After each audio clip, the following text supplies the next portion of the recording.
We love a happy hour Friday. Eagles trade. How about it? Sports Bash. 97.3 ESPN. The 97.3 ESPN free mobile app. Live video on the Twitter X platform. And on YouTube at Mike Gill Show. Yeah, the Eagles are going to make a trade. It will be finalized probably this weekend. According to Adam Schefter, the Eagles are working to finalize a trade that is going to send Bryce Huff packing. He will be reuniting with Robert Saleh and the San Francisco 49ers, a team that we hinted at on this show a lot as a team that made sense. You know, that was one of the two teams that we thought Howie Roseman would pick up the phone and say, hey, you know, your defensive coordinator got a lot out of this guy. Do you want him? According to the report, the Eagles will receive a mid-round pick for Huff, who essentially did nothing for you last year, racked up a whopping 2 sacks and had 11 quarterback hurries in 285 snaps. He hurt his wrist, missed some time, and was inactive for the Super Bowl. His $51 million contract that he signed before last year was a 3-year, $51 million deal. After he had 10 sacks with the Jets in 2023, basically was a large lump of coal in the stocking for the Eagles. You think about signing Bryce Huff last year, they thought they were getting a top-level pass rusher. They thought they were replacing Hassan Reddick. When you remember, you know, they had the whole Reddick thing. They decided to trade him away and then replace him with Huff, thinking, all right, we don't want to pay you because you're too old. We'll pay a younger guy who does what you do.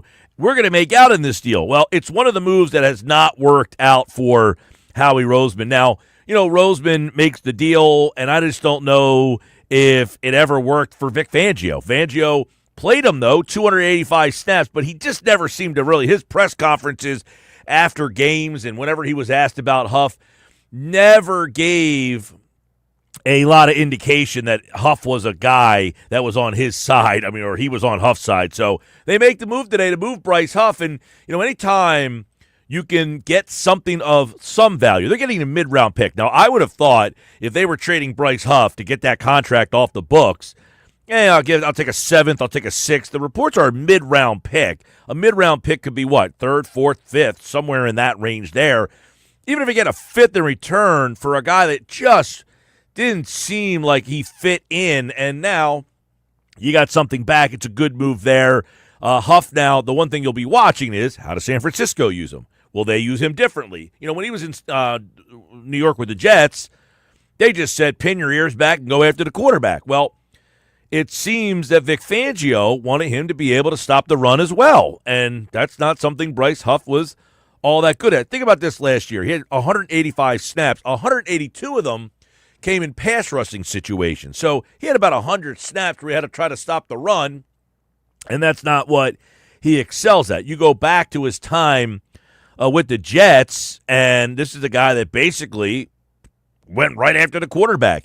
He had a career-high 29 tackles, 10 for loss, and 10 sacks in 2023.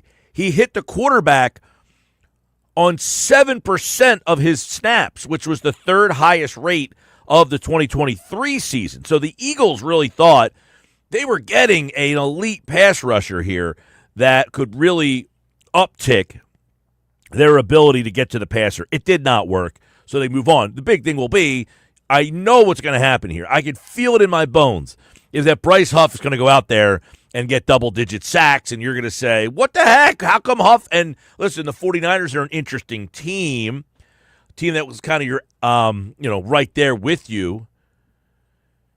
You played them in an NFC championship game. The next year, they basically undress you on the field and start your precipitous decline in the 2023 season. And now you follow up with a Super Bowl, and they're in the team that seems to be in disarray. They bring Saleh back to run their defense after he left for a couple of years to be the Jets head coach. What are the 49ers now? I can tell you what they're not. They're a team that nobody seems to be talking about, right? No one's saying, man, watch out for that Niners team. Everything seems to be Rams. Some people, keeping an eye on Arizona maybe. Not a lot of people talking about the Niners. They trade Deebo Samuel. What are the Niners? They got a pass rusher now. I would imagine if you're in the listening audience and you're an Eagles fan, you're not there saying, "Ooh, I'm worried that Bryce Huff's going to reshape their defense." But what if he gets to the quarterback like he did with the Jets? Does that change anything for the Niners? That's something to think about there as well. So we start off today with some Eagles news. Adam Schefter reporting there will be a trade between Philadelphia and San Francisco, and the deal will probably take place sometime maybe after Sunday, which I think is the 1st. So it will be a post-June 1st deal. And I guess now that explains some of the reason why Huff was not at OTAs. He was getting criticized for that, and I guess this is the news getting out of, hey, this poor guy's getting criticized because he didn't show up for the OTAs, so maybe somebody slips this news out a little early that, hey, we're sending this guy, lay off of him a little bit. Yeah, look, I'm sure this deal had been in the works for a little longer than just for what we thought of with OTAs this week, because Robert Saleh was hired months ago. So I'm assuming that this was probably a conversation point during the offseason. For those who don't know, if they would have traded him before June 1st, it would have been a massive dead cap hit. But now that they're trading him, it's a salary cap savings. And according to Adam Schefter, there is a negotiation of money that, is allowing it to be more of an easier Well, apparently Huff has already agreed to rework his contract. That's how bad he said, get me out of here. I'll take less money to go to San Francisco. And look, it benefits him. He wants to go where he is valued. By the way, he got a Super Bowl ring out of it, so I can't feel too bad for him. He is going to be forever known, Mike, as Super Bowl champion Bryce Huff, even though he barely contributed. Yeah, he was inactive for that game, so it's kind of a tough one to, hey, I'm a Super Bowl champion, but I wasn't even active for the game. But guess what? He will be productive with San Francisco. Robert Saleh is a guy who does not ask his guys to be multidimensional. One of the problems in Philadelphia that people don't talk about enough is that the reason why Fangio works versus not working in Miami, here in Philadelphia he worked, Miami didn't, is because Fangio wants guys who can do more than one thing. It is very important to the Fangio defense to be a multidimensional defender, and Huff was a one-trick pony. It's a pretty simple equation why it didn't work. I guess, Mike, and I can't speak for the Eagles, but I'm assuming that there was a part of them that said they were hoping Huff could do more than just rush the passer. And as you mentioned, Fangio kept ripping Huff for his inability to stop the run. Yeah, he did not pull any punches when it came that he didn't think Huff was good enough at his job. And he certainly let that be known that he needs to be better against the run. And it did not happen. I'll tell you this. I was not a fan of the Huff signing when they signed him. I was kind of like, hey, there's no way that this guy, in my opinion, was going to give you the same production that you got out of Hassan Reddick. Right. So I was always like, man, that's a lot of money to give a guy who I just don't see living up to what Reddick did. Now, letting Reddick go turns out to be the right move. They win a Super Bowl without Huff, so it all kind of works out in the end. But they did sign this guy thinking that he was going to be a big part of their pass rush this past year. And what I'm interested in is, did Howie Roseman do this rogue?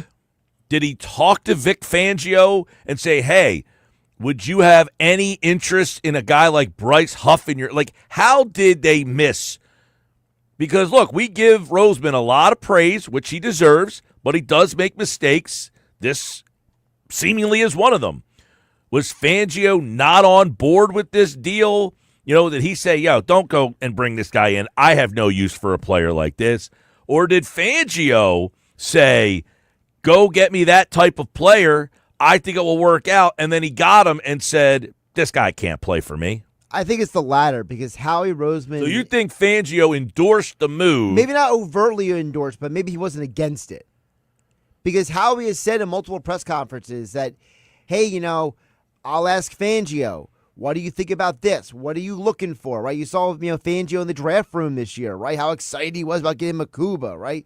So obviously this team does value Fangio's input. I don't think there's any question about that. It just at a time where I don't know where Fangio was, He was in already hired. the hierarchy in terms of his voice, I'm saying. Oh, okay. The Eagles signed Bryce Huff on March 11th, 2024. How long was Fangio there? You know, all that stuff. I mean, not that it's inconsequential to the end game here, but I think it does paint a picture of, hey, look, somebody made a mistake here and endorsed this. Somebody endorsed this signing of, it's not a small deal, by the way. No, it was a big deal. And like you said, the idea is that you thought you were replacing Hassan Reddick with a younger guy, and that's why you were willing to give him that money.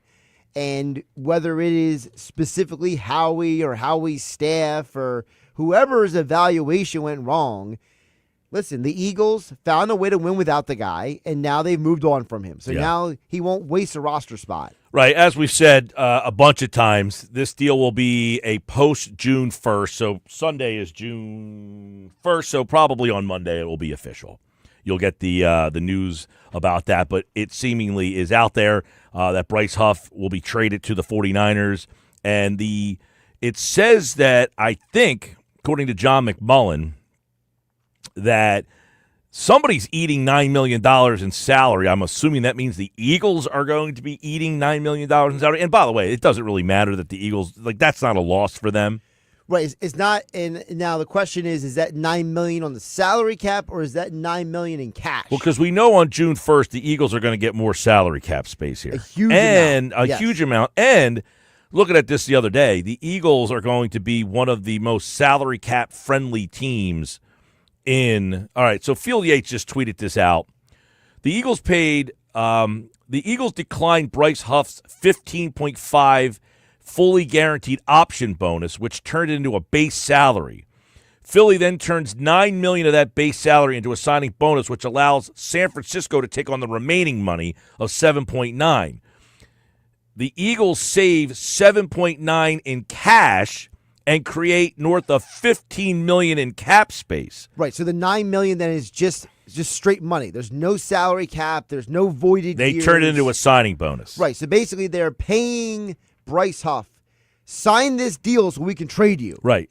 San Francisco inherits the final 2 years of Huff's deal, and they owe him 7.9 in cap and cash for this year.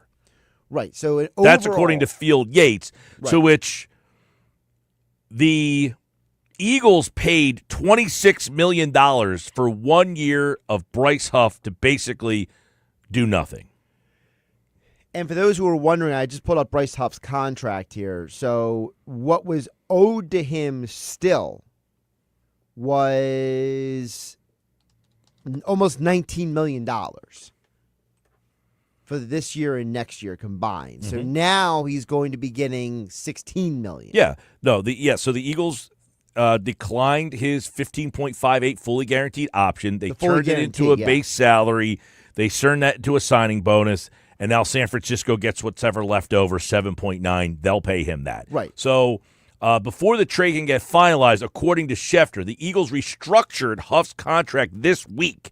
Right. He was set to make $17 million fully guaranteed this season, but Philadelphia will now only take the $9 million in salary. That means the Niners are responsible for the 7.9. There's your 17 million, 905, 7.95 turns into 17 million. So the Eagles really, masterfully kind of figure out a way to get out of this without taking on dead money, sunk. Well, put it this way. They moved on as quickly as they could. They don't believe in, hey, cut your losses and get out of this thing. Well, remember, this is not the first time the Eagles have made a mistake and they found a way to get out of it. Remember Jalen Reagor? A lot of people. I mean, they have done this with Carson Wentz. They took the dead money on and said, we'd rather just move on, cut our losses, and say la vie. There's a couple other guys they've done this with recently now where they just decide, you know what, it's time to just move on from this player. Well, I was going with Reagor instead of Wentz because Wentz was at least a guy that when you signed him to that deal, the idea is, look, this guy's a franchise quarterback, and then he had 2 more injuries and everything was done. Whereas guys like Reagor and Huff were just straight-up mistakes. Yeah, Huff didn't work out. 609-403-0973. Really, there's not a lot to kind of pontificate about here. Now, the question is, if you were somebody that saw Huff as, hey, first year, learning the system, hurt the wrist, and then you were hopeful that he could come back in year number 2, more familiar with the system. This is a guy who was pretty good with the Jets. He could help us. Now you're saying, well, now he's gone. Now what? Well, the answers are simple. They got Jalix Hunt here. I think this really stresses that they believe in Jalix Hunt. And Nolan Smith. Well, Nolan Smith on the other side, but I think that you had Smith kind of locked in on one side. You're looking at, I think it was Hunt, Huff, and then these other guys, Ojulari, Uche. They drafted the kid from Virginia Tech. They are now all kind of in the mix there, and I think the Eagles said, look, we trust that Jalix Hunt is our guy. We don't need Bryce Huff in that contract looming another season. Let's just get rid of him. Because so that to me stresses that they believe in Jalix Hunt. They definitely do believe in him. I think I remember last year when the conversation was you had talked with guys like John McMullen and Andrew DeCecco who were at training camp last year who said, this Jalix Hunt guy looks a lot better than anybody expected, basically. And then you saw him be a contributor during the championship run. Jalix Hunt, I talked about Nick Sirianni being one of the more improbable sports stories in Philadelphia history. I mean, Jalix Hunt's had to be one of the more improbable contributors to last year's team. It's not one of the more improbable sports stories. I mean, getting a guy in the third round, you're hoping that he contributes. But for him to contribute last year, I think was pretty improbable. Right, especially considering his story. For those who forget, this is a guy who was originally recruited as a safety coming out of high school, had a major growth spurt while in college, transferred schools. Yeah. So he could end up learning how to play playing safety in the Ivy League. That's what I said. He was recruited out of high school to be a safety. Right, I'm saying, but he's playing at an Ivy League level. Forget that he would get, he played at a level that's not quite the SEC, right? Right. But he also that's a big part of why this is so out of right field is you got a guy who's playing safety at an Ivy League level. Then he transfers to a D2 school to play defensive end. Yeah. I have to imagine if they did not think Hunt was ready for a bigger role, and listen, they signed Josh Uche, and I think Azeez Ojulari. Ultimately, in my mind, I think Ojulari ends up having a pretty big year. I think Ojulari is probably going to be the starter across from Nolan Smith, and then Hunt and Uche are going to be the backups at each end. Now, Baldy tweeted out, Brian Baldinger, at Baldy NFL, he writes about Bryce Huff, a true pass rush specialist. Robert Saleh will know how to best utilize this specialist. Bryce Huff with the 49ers. As I said at the beginning, let me stress, don't watch what he does with the Niners and then say, why? Why didn't we do something with him? Now, you can make the question of, how did they miss on this guy? That's a fair question. Look, Howie Roseman makes mistakes. It's okay to say people make mistakes, right? You're allowed to say a guy's good at his job, but he made a mistake. I think somebody made a mistake here. It's a pretty expensive mistake. Now, I think they've done a good job of cleaning up the expense. Correct. Because now it doesn't count against the salary cap. Now they're just basically paying him cash to go away. The Eagles, by the way, you talk about salary cap, starting next year, this is the interesting part. They win the Super Bowl, right? They win the Super Bowl. Now they're back this year with a team that's one of the favorites to win the Super Bowl yet again, right? Right.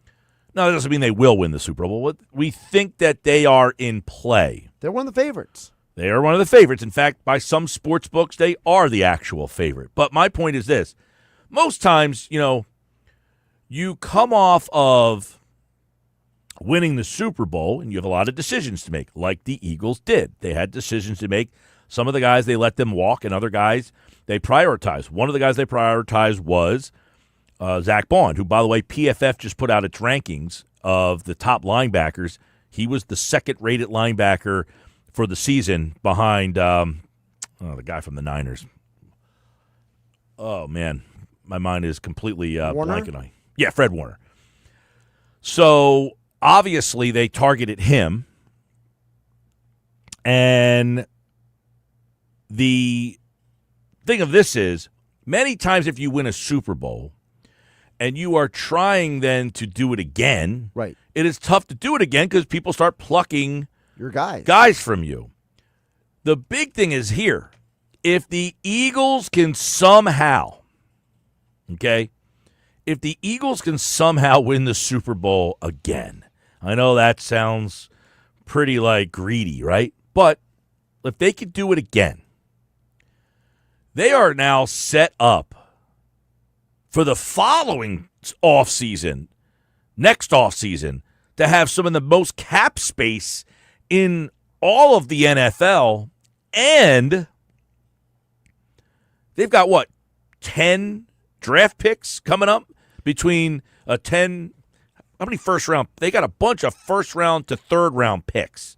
What was that total that somebody put out there about why they are so set up? Is because the amount of picks they have between the first and third rounds. But that is something to keep in mind as well, is that you have to be excited about the fact of all of the cap space that they have created, that even if, let's say, they go to an NFC championship game this year, that would probably be a fun season. It would be a big deal. But in terms of cap space in the next offseason, the Eagles are also at the top of that list as well. Sports Bash Live, 97.3 ESPN, the 97.3 ESPN free mobile app. Live video on the Twitter X platform and on YouTube at Mike Gill Show. Big story on a happy hour Friday. The fact that the Eagles are going to make a trade. It will look like it will be official on Sunday after it's post on probably on Monday. Then would be the second Monday. Post They June had to 1st. post, yeah. So post June 1, the trade should go through, and it's not a surprise that it is Bryce Huff that is getting moved, and Bryce Huff will be heading to San Francisco, which was one of the teams that we kind of hinted at. The other was Atlanta, that the guy who was the interim coach, the guy whose son called Shedeur Sanders, Jeff Ulbrich. He's the coordinator now in Atlanta. So we said San Francisco and Atlanta were two spots that you could see the Eagles maybe calling and say, hey, you interested in Bryce Huff here? It's certainly possible. By the way, so the Eagles, so they have overall 8 picks in the top 3 rounds over the next 2 years. Next 2 years, okay. So it's the next 2 years. They have 8 picks in the top 3 rounds. Yeah, they are loaded. Now, of course, part of that does not factor in some of the comp picks yet. Some of the comp picks we do know for a fact. Which they should get a bunch. Like, for example, we know they're going to get a third-round pick because of Milton Williams. That's one of the comp picks that are coming. I would imagine Josh Sweat.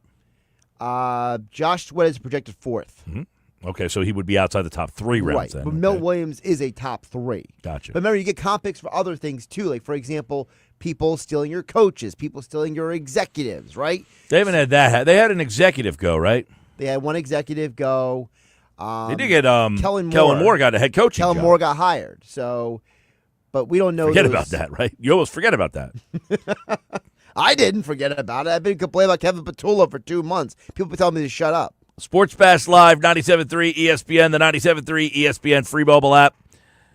Live video on the Twitter X platform at Mike Gill Show. Get involved on this Happy Hour Friday. I got some Happy Hour Friday picks for you that you're not going to want to miss today. What are yours? What are you having on this Happy Hour Friday? Hit me up on the text board, 609-403-0973. Phillies and Brewers tonight. Phillies lose that last night. They were lifeless in that game last night. It's funny. Wheeler comes out, and he's dealing. He's got a 26-inning scoreless streak going. People are talking about this is the best he's ever looked. Then he gives up 4 runs in the 4th. I gave him the kiss of death last night. So it's your fault. I'll explain coming up.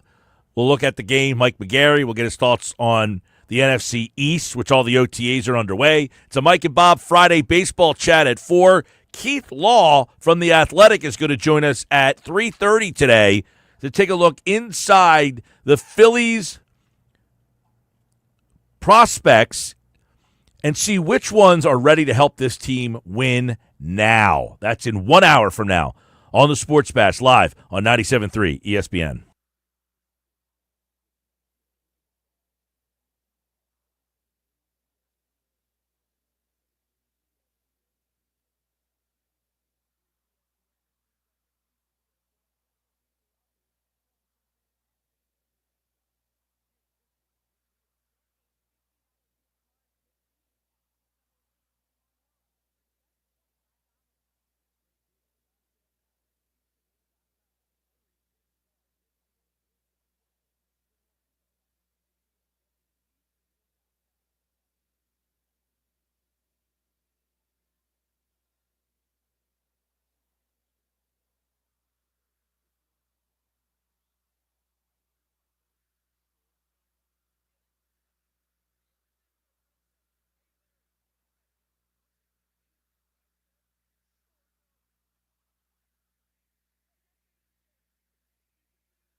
2:31 on a happy hour Friday. The Eagles happy. They got rid of Josh Huff. They trade him to San Francisco. Talk more about that during football at 4 today. Adam Caplan will be here. Right now, Phil's playing the Brewers tonight. Start of that series, a fall in the finale against the Braves. Zack Wheeler loses to Chris Sale. I guess the bigger question for Mike McGarry from the Press of Atlantic City, pressofac.com, as he joins us on a happy hour Friday. You take a look at the Phillies going against a top-level lefty and coming up small. Does that put some of the feel-good about the Phils on the shelf for at least tonight? I don't think so. I mean, you got to give Chris Sale some credit. They still took 2 of 3 from the Braves. Zack Wheeler, got to 26 scoreless innings before he gave up 4 hits in a row and a couple of runs. He wasn't at his best. It was due to happen. So I don't think the loss to Sale takes any luster off what the Phillies have done so far during the stretch. I think there were bigger warning signs about the Phillies' future in the game they won yesterday than in the game they lost. All right, so you look at the game they win yesterday, and I would imagine, I don't want to put words in your head, that you're going to go back down the bullpen lane. Exactly. Matt Strahm has continued his recent struggles, and Jordan Romano comes in, and Rafael Marchand bails him out by throwing Albies out stealing. But if he doesn't throw him out, the tying run is at second base with nobody out. So, I think that's a problem for the Phillies. And Mike, I just continue to look at this bullpen. A lot of discussions about it at the ballpark yesterday. Their main 3 leverage guys are Kerkering, Strahm, and Romano. I just don't think you're good enough to advance deep in the playoffs with that bullpen as it is presently constituted. No, I think you're right, Mike. We looked at the bullpen from last year's performances. I mean, you had an ERA of like 40 from Jeff Hoffman. Estevez was the best of the bunch. He had a 350. You had a Matt Strahm ERA of in the 18s. I mean, you're looking at relying on some of the same characters from last year, and then you replace Estevez with Romano. Even when Romano pitches well, it's hard to envision him in a big moment in October being the guy on the mound getting the final out. So is that the spot that you think that they are desperately trying to upgrade?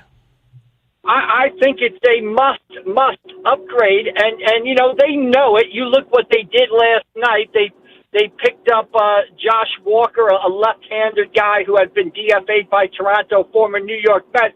So that tells me, hey, they see a guy who maybe has got some potential. Maybe he can come in here. Maybe we can straighten him out. Maybe he can be a piece of our bullpen because they're especially short left-handers. But, Mike, fast forward ahead to October, and it's Phillies-Dodgers. I mean, and it's Ohtani, Betts, and Freeman coming to the plate, and you're up 1 in the 9th inning. Or it's the division series, and you're up 1 in the 9th inning, and it's Lindor, Soto, and Alonso coming to the plate. I mean, I don't trust Jordan Romano, Strahm, or Kerkering to get any of those guys out in a big spot. So I really think this team it's built to win the World Series this year. I think if they don't win the World Series, it's a disappointment. They've got the best record in baseball right now, but I just look to October and look at what's in that bullpen, and I don't see it. Now, maybe I'm wrong. I don't know, but I think they've got to go out and get, a big-time arm out of that bull to anchor that back end of the bullpen and get maybe another arm or two to kind of bolster its depth. Yeah, I agree with the bullpen. They got to do something there. Mike McGarry from the Press of Atlantic City. I know we talk a lot about what they do with Ranger, but do we think there is internal help with these starting pitchers? Is that what they're banking on? I mean, you got an influx of starters. Is that where they fix this bullpen problem, or is that something they do outside? Well, I think it's what they do right now, only because the only relievers you're going to add right now are the type of relievers that they added last night. A guy who's kind of struggling, a guy that you think you can maybe come in and correct some flaws in his delivery. They've done it before. But you're not going to make a trade for a big-time reliever right now, only because so many teams view themselves as being in contention for the playoffs. So I think it's really hard to make a trade right now. So I think, yeah, you search for internal answers right now. You see if Taijuan Walker can maybe become a leverage guy. Maybe you look to the minor leagues. Maybe you see what McAble can do in that situation, or maybe you think about trading McAble. So, yeah, I think you have no choice but to look internally right now, only because the outside options are not going to be great for another month or two. Well, that's something I want to ask you, get your opinion about. Why? I agree. You said something about Walker. At this point, Walker should not start another game. Get him the mindset of, can you be a guy that can help us in the bullpen? This yo-yoing him back and forth is doing nobody any good. You have an influx. You could pitch McAble in that spot. For God's sakes, you could put Andrew Painter there if you really had to. There is no need to see Taijuan Walker throw another pitch in the starting lineup. They need to find out whether or not they can depend on him in that role as a relief pitcher. I agree with you 100%. I mean, obviously he's filling a role in the rotation because Aaron Nola has been out. Now, Rob Thompson, after the game last night, Nola threw a bullpen session between games. He said it went very well. He said they were going to wait to see how he came in today to decide what the next step is. But it sounds like Nola will be back relatively shortly. But I agree with you. Let's find out if Taijuan Walker, let's see if that fastball, which he can empty the tank on, and maybe goes up to 94, 95, and you add that with his split that has been effective at the time. That's two pitches you can use to get guys out. Yeah, the need is in the bullpen. So I agree with you. Let's find out if Taijuan Walker can be a guy who, yesterday Corcoran came in with 1 out, with 2 outs in the 6th inning, and got out of the 6th and went through the 7th. Let's see if Walker can be the guy to take that spot, and then you push Corcoran back a spot, you push Strom back, you push Romano back a little bit, and it just adds more depth in there. So I agree with you. Let's find out if Taijuan Walker can be a high-leverage reliever rather than trotting him out there to throw 4 or 5 innings as a starting pitcher when you have an excess of starting pitching. Totally agree there. Mike, you wrote about Rafael Marchand. Kind of an interesting story when you look at him. I mean, you got a guy in Garrett Stubbs who is very popular in the clubhouse. He gets sent to the minors for Marchand.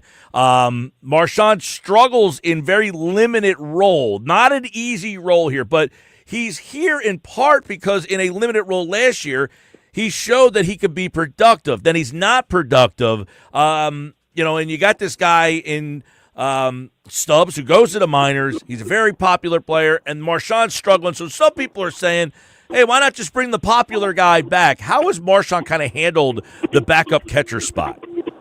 Well, it's probably the toughest position on the team to be because you don't really play at all, and it's not like even if you're playing, even if you're on the bench, you're not getting pinch hitting opportunities. You're not being thrown in there for an inning or two like the way Sosa might be, the way a Wes Wilson might be, because every team is going to hold that catcher back in case the starting catcher gets hurt. Plus, there's nothing about being more backup than the backup catcher to JT Realmuto, who wants to catch 162 games a year, right? So that's also tough. So it's tough to get into a hitting rhythm. He's on the big league club. He's a talented player. He's out of options. If they were to send him down, they couldn't. They would have to DFA him, and another team would grab him in a second. And I think he showed his talent yesterday. He's shown the ability to hit, and defensively, he's outstanding. He throws Albies out last night in the 9th inning. He threw another guy out trying to steal. And he is a popular guy in that clubhouse also. I realize that he's not Garrett Stubbs, but he's well-liked in that clubhouse. And a lot of people are rooting for him because here's a guy who, kind of got yo-yoed between AAA and the majors for 4 or 5 years, now getting his shot. And I think everybody connected with the Phillies felt good about the way he performed yesterday. And Rob Thompson said the numbers weren't great. I think he was 3 for 27 or 3 for 29 on the season coming in. But Rob Thompson had felt he had given the team good at-bats, even though they weren't productive in the score sheet. And yesterday he was able to do both, give the team good at-bats and be productive. Well, then my follow-up to this would be, you mentioned JT wanting to play so much. He hasn't been very productive. Now, I'm not talking about, benching JT in favor of Marchand, but shouldn't they be looking to play Marshawn more with JT's struggles and try to preserve JT a little bit more? I think that's been one of the criticisms over his time here, is that they never give him time off, that he plays too much. Isn't this kind of the year that, hey, you have an option, maybe you should play this guy more? Mike, I agree 100%. It'll be interesting to see what happens this Sunday, right? Because you have a night game tonight, then they play at 4 o'clock on Saturday, then they play 1:30 on Sunday. Does JT Realmuto catch the Sunday game? It's not technically a day game after a night game, but still 4 o'clock, kind of late afternoon start. It'll be interesting to see who starts behind the plate on Sunday. If it's me, I agree with you 100%. If there's 7 games in a week, I'm looking to catch Realmuto maybe 5 of those games and get Marshawn in there for 2, maybe even 4-3 some weeks. Where right now it's 6-1 or 7-0. So I think an indication of how they feel or how they're going to go in the future with Realmuto Marshawn is this Sunday. We'll see who starts behind the plate. But I agree with you. I think the better rested JT is, the better chance you have of him being effective in September and October. And I would give Marshawn more chances to play. I agree. All right, Mike, you got the Knicks for one more night at least. Is this thing going 7 in the Eastern Conference? Boy, Mike, I think it is going to go 7. Here's what I told people last night. The Knicks come out with a strong effort last night. Not surprising there. This game Saturday night in Indiana is going to be nip and tuck. My prediction, with 3 minutes to go in the game or less, the Knicks will have the ball. Jalen Brunson will have the ball in his hands with a chance to either tie or take the lead. Now, whether that shot goes in or not, I don't know, but Game 6, I think, will be a close one. I think the Knicks will have any shot, and it would be the complete, total New York Knicks thing for the Knicks to go to Indiana and win Game 6 and then come back to Madison Square Garden Monday night in Game 7 and lose Game 7 in New York. So that would be the epitome of a New York Knicks season. But I think Brunson has the ball with less than 3 minutes to play with a chance to tie or take the lead. We'll see if the shot goes in. I'd like the NBA to say, you know what, let's push this to a Sunday game, a little Sunday night game for that, since there is no Western Conference Finals, and give us a little Sunday night. And Saturday night, NBA, a little tougher than a Sunday all day. You got the whole day, baseball during the day, you get the Knicks game at night. All right, Mike McGarry, I believe you are at one of the big local baseball games that got delayed yesterday and pushed to today. Yeah, headed there right now, Mainland Regional and Ocean City. It always seems to come down to those. And when you talk about South Jersey Group 3 in any sport, Mainland hosting Ocean City at 3:30 in a Group 3 quarterfinal baseball game. Mainland, of course, the top seed. Ocean City, the 9th seed. But, the definition, not to make this a cliche festival, but it is the definition of throw the records out when these two teams meet. The winner advances to the semifinals next week, so it should be a great game in Linwood, and I'm headed there right now. We'll have coverage at pressofac.com later today. There you go, at AC Press McGarry, if you want updates on the X platform during the game. That should be a fun one. It's 3:30 over in Linwood, Mainland, and Ocean City. Our playoff record against Ocean City, 1-0. Thank you very much. So the Red Raiders seem to always come up short against the Mustangs. Although I'm pulling for everybody there. I coached a lot of those kids on both of those teams. All right, Mike, we will catch up with you after the weekend on Monday. Sounds good, Mike. We'll see you down the road. Thank you very much. There's Mike McGarry from the Press of Atlantic City, pressofac.com. Here on the Sports Bash, as we do a happy hour Friday, Jeff checks in and says, hey, Mike, not a fan of the bullpen at all. Hopefully some arms will shake loose by the trade deadline. If they can't upgrade, do they maybe try something new and do a piggyback playoff game? Start Wheeler, Sanchez finishes, start Ranger, Nola finishes, et cetera, et cetera. That might be their best shot. Jeff, that's outside the box thinking for sure.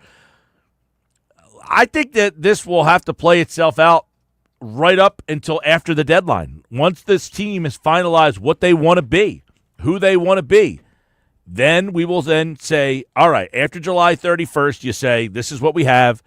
Now we start to define roles a little bit more. I don't think the piggyback situation is going to work with those level of guys But I will say this.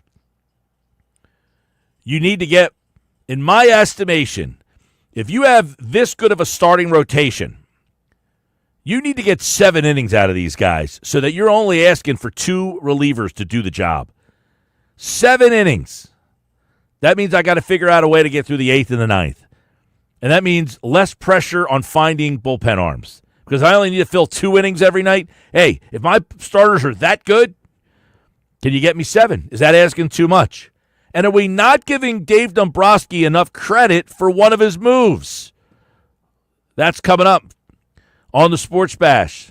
Plus, a Mike and Bob Friday baseball chat is on the way at 3 o'clock on 97.3 ESPN.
All right, 2:52 coming up. Bob Wankel for a little Mike and Bob Friday baseball chat. Are we not giving Dave Dombrowski enough credit for a move that he made? One MLB insider believes that Dave Dombrowski made the best move of the offseason, and it's not being talked about enough. We're going to talk about it. Is it enough? Is that move enough? We'll discuss coming up in about 8 minutes from now on the Sports Bash. Somebody texted in earlier about the Phillies lineup when it comes out, said they're going up to the game. That lineup generally comes out in about 40 minutes from now, between now and about 45 minutes, usually like the 3 o'clock, 3:15, 3:30. Now, they're at home tonight. It's an earlier game. I think it's like a 6:35, or what do they play on Friday, 6:45 or something like that? It's usually like 6:45, yeah. So that lineup should come out about 3:15. When it comes out, we'll have it. We'll discuss it. It's very interesting to see whether or not Bryce Huff will be in the lineup. That will be the big thing. And if he's Bryce not, Harper? Yeah, Bryce Huff got traded today. That's why he's on the mind. Although Bryce Huff won a Super Bowl, Bryce Harper has not. That's true. It's not won a World Series yet. By the way, Rob Motti was telling me last night that he hates these baseball teams that start games for 7 o'clock. He thinks it's the dumbest thing. That start games before 7 o'clock. Yeah. Yeah, I can't agree with you, Rob. I'm kind of liking that these 6:45 games gets me home. I mean, I get home generally about 6:15. Make dinner. Dinner's ready. Eat dinner. Game starts. There's no walking around waiting for the game to start, and then the game's over in a nice time. Plus, games get done at a good enough time that I can usually watch a show afterwards. You know, where it's not too late to then start. We're watching a new show, Apple TV Plus. It's called Your Friends and Neighbors. John Hamm is in it. Okay, John Hamm. Amanda Peet. Interesting. Olivia Munn. Olivia Munn's gorgeous. Okay. That's the cast. Sounds like a good cast. It's an interesting show. It's not like winning me over, but I'm giving it a shot. I'm 3 episodes in. Okay, so we're it's 3 entertaining episodes. enough so far. I'm one of those people that feels like I started. It's not too many episodes. See where this thing's You going. want to see it through. I guess so. Wow, 3 episodes you are not in. thrilled about this show. No, I just not capturing me yet. Are we getting there? Find out. Bob Wankel, Mike and Bob, Friday baseball chat next.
All right, 3 o'clock. It's a happy hour Friday. I'll give you a couple picks for the weekend. I was out and about last weekend, so I got some new brew in the arsenal for you.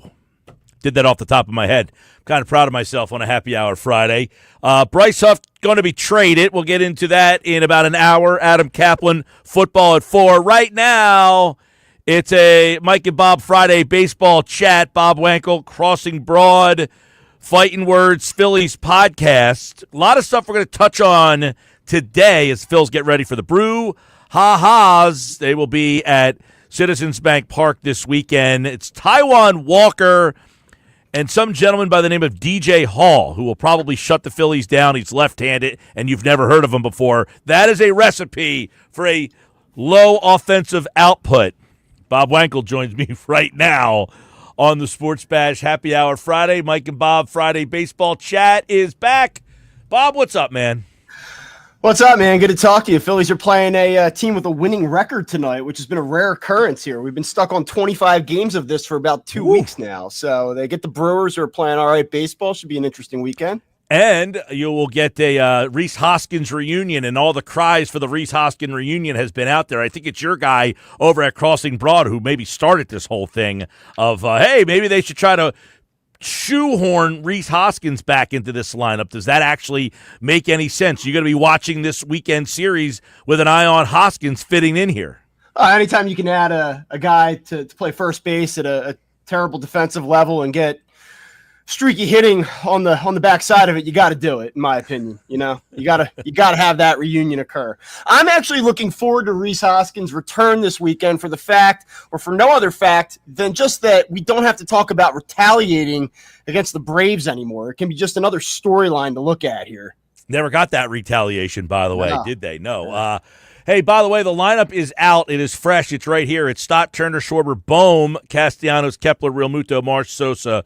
That means no Harper in the lineup yet again tonight. Bohm goes to first. That has Sosa over at third. There is a lefty pitching for the Braves, for the Brewers tonight, which means Kepler will face a lefty, even though and Marsh is in the lineup too against a left-handed pitcher, and Stott hitting leadoff. Are we sure that DJ Hall is left-handed?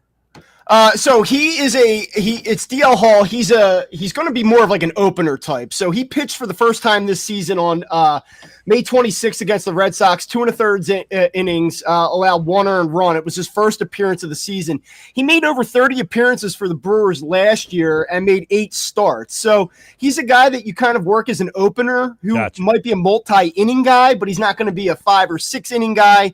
And if all goes well, he's probably not a 1-inning guy either. So it's a little bit of a hybrid type spot. Interesting. And quite honestly, I mean, you look at it and you say, all right, well, Marsh is in the lineup again, because primarily this guy's not going to give you a ton of length. But as I will pat myself on the back here, go ahead and take a look at Johan Rojas's numbers during the month of May. I, for one, am not surprised. And if you've been listening to me all season, I would tell you that I'm not surprised by that. And look, Bryce Harper not in the lineup again. This is 4 days now.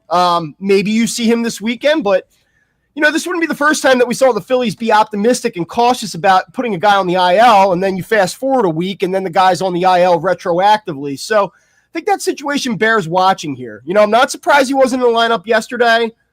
The fact that he's not in this opener here tonight, I'm like, all right, like maybe I'm not saying it's a huge long-term thing, but it's obviously not a 48-hour thing either. Yeah, I was a little surprised he wasn't in the lineup. The way Thompson kind of said it, he was there, he's doing work, he's progressing, he's getting better. It almost felt like he went and played in Game 2 last night when he wasn't there. Okay, we won the series, we'll hold him off and just be ready for tomorrow against the Brewers. He's not there against the Brewers. I got a lot I want to get on today. If they had a guy like Hoskins, I'll just play along and do the Hoskins things because his name keeps coming up.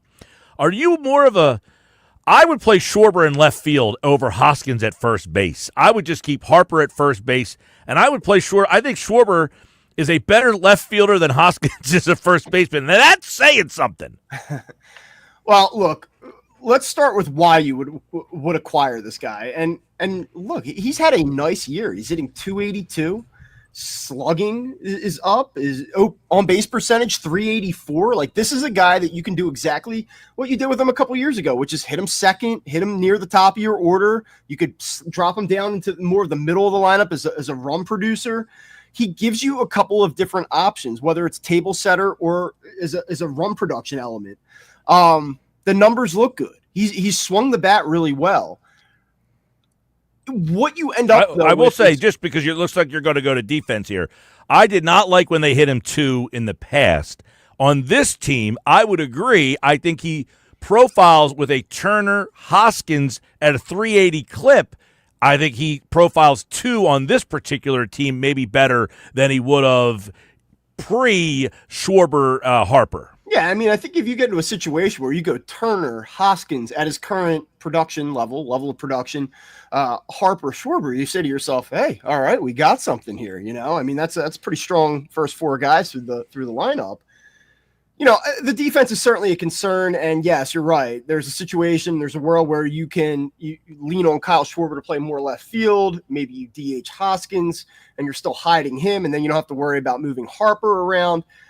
Maybe you do it where you kind of work both guys in spots and try to hide them just, day to day. Each guy gets a little bit of run in the field and, a little bit of run at DH. But it's an interesting case. The NL Central, though, is wide open. Like, I know that everybody's in love with the Cubs and they have a very strong lineup and there's a decent ownership there that may add at the deadline.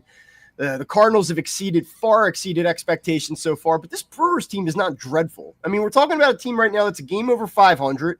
We don't know that they're going to be in sell mode. We don't know what the market's going to be for Rhys Hoskins. So to me, more so than the fit, it's like, what is the price? If you can get Rhys Hoskins on the cheap and bring him back for the reunion, everyone feels great about it. He's a good fit offensively. I'm not saying you don't do it. Like, I'm not totally mocking the idea, but is he the perfect fit for this team? No. And that's all defensive-minded, and you're right. You have to say, do we really want to move Harper back to the outfield? Do you want to play Hoskins at first base? Do we really want to play Schwarber in left field? His bat makes more sense than his defensive inequities, I guess you would say there. That being said, he will be in town. The Brewers are here. They are a decent team, not great team. The Phillies, though, have one of the best records in all of baseball, and yet here we go breaking them all down all the time. What do we make of where this Ranger thing is going? He had another excellent start. Have we changed or come up with some sort? Because I asked the question in this way. Dave Dombrowski was on John Heyman and Joel Sherman's podcast the other day, and he insinuated we don't have to call Andrew Painter up. Right? We don't have to call this guy up, although they have said July. Now they're saying we don't have to call him up. Here's what Heyman said about this, or Dombrowski said about it. We kind of projected him to be ready for Major League, and I've said in July-ish. What does that exactly mean? It depends upon how he does and how we do. But by no means is it guaranteed he's coming up to the major leagues in July, because if your other 5 starting pitchers are pitching great, well, he just keeps going there, and then you figure it out. Does that surprise you to hear that at all? A little bit. I just don't think if a guy that you've billed as a top prospect who you've waited this long to see now is going out and holding up his end of the bargain, you just say, sorry, guy. We don't have a spot for you because we love the way that everyone else is throwing. I mean, I just don't think that's what you do to a guy that you figure is going to be in your plans for the next decade. I don't think it's fair to the player, quite honestly. And I just don't think that it's the best thing for the team. I think that you want to add as many quality arms as possible. I think that what Dave is probably doing in that moment, it's probably twofold. One, he's trying to buy himself a little bit of flexibility in terms of how they play this, maybe buy some time. And just kind of allow this thing to play out and see how it goes. And, the other part of it, too, is he probably doesn't want to put tremendous expectations on Andrew Painter. I think one of the issues right now for Andrew Painter is that if he comes in and takes a spot in the starting rotation, it's not, oh, thank goodness he's here, because what we've had in place of him has been so dreadful. We need you. It's, you better be good, buddy, because these other guys are dealing right now. Right. And one of those guys is Ranger, and every time he's going out there, he's dealing zeros, right? He's throwing, shutout innings. It's not like he's coming up here, can't get out of the 5th inning, giving up 4 runs through 5. You're almost at the point where, how do I take this guy out of the rotation? So that kind of makes Dombrowski say to all the other guys, well, you're not going to lose your spot if you keep performing almost. But you're right. How do you tell Painter, hey, you're going to be up here in July? Maybe not. I feel like this thing is really swirling towards a hurricane of a decision the Phillies are going to have to make. One of those decisions is based on the fact that they went out this offseason and made a move that one MLB insider said was the best move of the offseason. Take a listen. I mean, he always had this kind of potential, and he is putting it all together. 5-0, a 2 ERA, leads in WAR among pitchers in the National League with a 3 WAR. This trade is just spectacular for the Phillies. They have the best record in baseball. They have arguably the best rotation, and this is one of the key reasons. Obviously, they've got Wheeler, who's great as well. Suarez, Sanchez, Nola will be back. Best rotation. Best trade of the offseason, getting Luzardo. That kind of gets swept under the rug of the move Dombrowski has made. But it almost gets swept under the rug, Bob, because people don't feel that they had a pitching problem. So are we not giving them enough credit for this Luzardo move? How does that all kind of factor in your mind? I think you have to give him a lot of credit for the Luzardo move, and it's certainly kind of an embarrassment of riches at this point. But if you don't make that Luzardo move and you are relying on Taijuan Walker to have a resurgence, and you're looking at Aaron Nola's performance to start the season, I mean, certainly he's been a talking point, and there's been a lot of disappointment in his efforts so far, but that would be magnified tenfold right now if you didn't have a guy like Luzardo who's sitting there. He's basically a top 5 candidate in Cy Young in the National League right now.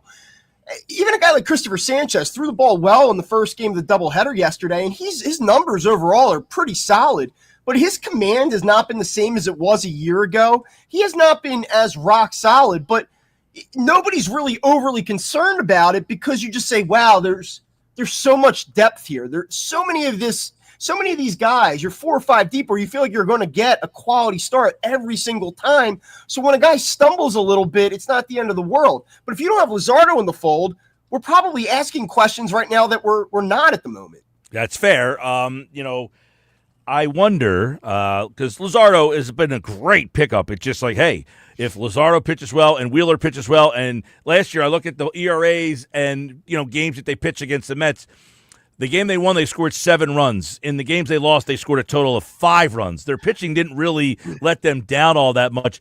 They had no offensive contributors. I mean, 0.77s, 0s, 250s, 133s, and bullpen ERAs of 18, 40 from Jeff Hoffman. Those were not addressed, and they're still not being addressed here as this bullpen, as we saw again yesterday, even in a win, they're walking the tightrope on that, and you wonder how much longer they can do it, because Dave Dombrowski did kind of insinuate, yeah, we probably have to go outside to do something with this bullpen. So that is what makes the evaluation of this team so tricky, because look, you have the best record in Major League Baseball. You're leading the National League right now. You've been largely awesome, right? Uh-huh. But the problem is that you were in this spot last year and it didn't work out. And the team's a year older and it's largely the same. And they've had a ton of postseason disappointment. So it's like, if you can't, on one hand, if you can't enjoy what you've watched here through 2 months of this team and say, hey, these guys are pretty good, well, then that's a problem. At the same time, if you're largely skeptical about what this team is or will be come October, that's probably fair. It's like the ultimate 2 things can be true. This is a very good team. And also, if you're concerned that they're going to be able to finish the deal, I think that's entirely fair because, again, this bullpen is weak. It is a huge glaring problem. This offense, though productive and a little bit different than a year ago, a little bit more dynamic and not so overly reliant on a home run. But again, I think it's prone to going through those prolonged stretches where you say, wow, like here we are again. It's just an imperfect team, but it's still a very good one. And then recent history, I think, ups the anxiety. All right, so he brought up something, Dombrowski, that, hey, look, offense across the league is struggling. Everybody's kind of scuffling offensively. So is that a fair assessment to say if offenses are struggling and we have the best starting pitching, that closes the gap from where we were last year to where we are now? So I don't think that Dave Dombrowski would be doing malpractice to assess the Phillies and say, hey, we have – if not the best rotation in the league, we have a top 3 rotation in the league. We have a top 10 offense by most metrics. This team has won a lot of games. I feel good about it. We have as good of a shot as any other team right now come October. I don't think that that's insane, but I think you also have to realize especially as it pertains to the offense, because I don't think anybody listening to this right now is saying the bullpen's good enough. So there's no reason to even try to make the argument, because I think we're all in agreement. But offensively speaking, it's really hard when you go through it spot by spot. And if I tell you, like, look, yeah, Nick Castellanos, great job. You're hitting 286 this year. But he's basically a slap hitter right now. Maybe the power comes. I know that Rob said yesterday he's not worried about it because he's going to hit home runs in bunches. I don't know if that's true, but he's basically a 286 right fielder who's a slap hitter. Alec Boehm, right? You have a right fielder and a third baseman who are essentially right. Yeah, took the words out of my mouth. Credit to Alec Boehm. You've gotten up off the mat. Your batting average is back. Your OPS is around 700. That's wonderful. Good May. You're still a slap hitter. Center field, I think I should probably ban myself from talking about center field on your show at this point. It's a wasteland offensively. It's just dreadful. Max Kepler, he's okay. Bryson Stott, he's okay. JT Realmuto, probably on the downside offensively. What do you feel good about other than Kyle Schwarber? Bryce Harper's not having a Bryce Harper year. It's actually insane to me when you look at what this is how good the starting rotation is. Nobody trusts any of those guys coming out of the bullpen. 7 of the 9 guys in the lineup, you're kind of like, I don't know. And they're the best team in the National League. So That's how good this rotation's been. That's a good point. I want to get your take on Boehm real quick, because there was a time where they were trying to ship Boehm out of here. Then they had him hitting 8th. Now he's so important that he's hitting in the 4-hole again. Now I know it's because Harper, by the way, did talk. He said he's day-to-day. He's got some swelling, hasn't done any baseball activities. That doesn't sound great. But you're at the point where you've moved your 8 hitter back to the 4 spot because you got no other options. That's a bad sign, right? It's not hey, man, Boehm, we love what you're doing. We trust you so much. It's, we got no other options. We just got to put you back there. Yeah, I think that's pretty much what it is. I kind of want to see Alec Boehm produce in that spot. I know he drove in a lot of runs in the first half last year. His numbers were very good. Yeah. So it's not to say that he can't hit in the middle of the lineup or that he hasn't in the past. Very recently he's had some success there. But I think that it's kind of fair to look at Alec Boehm and say, can you do it when the eyes are on you? When it really matters, when the Phillies are looking at you to take charge and really be a guy and be a difference maker, can you do it? Or can you only do it when the expectations are so down on you that your only place is basically to the bench? You're good enough at being a survivalist, but you're not a guy that can really take charge and be a difference maker. And I just point back to, you look at what he did a year ago. He fell off the map to the point where he's benched in a playoff game. Everyone's like, let's come out and see what he does this year. Well, he's terrible. And you're on the brink of saying, let's just bench the guy in favor of Mundo Sosa. To his credit, he's good enough that he can work himself back into the conversation. But, you get to a bat like last night against Sale, you're down early. You have a chance to jump back into that game, bases loaded. He gets 2 fastballs upper in the zone that he should be able to handle. He fouls them both back, and then he beats a ball into the ground, inning over, and basically game over.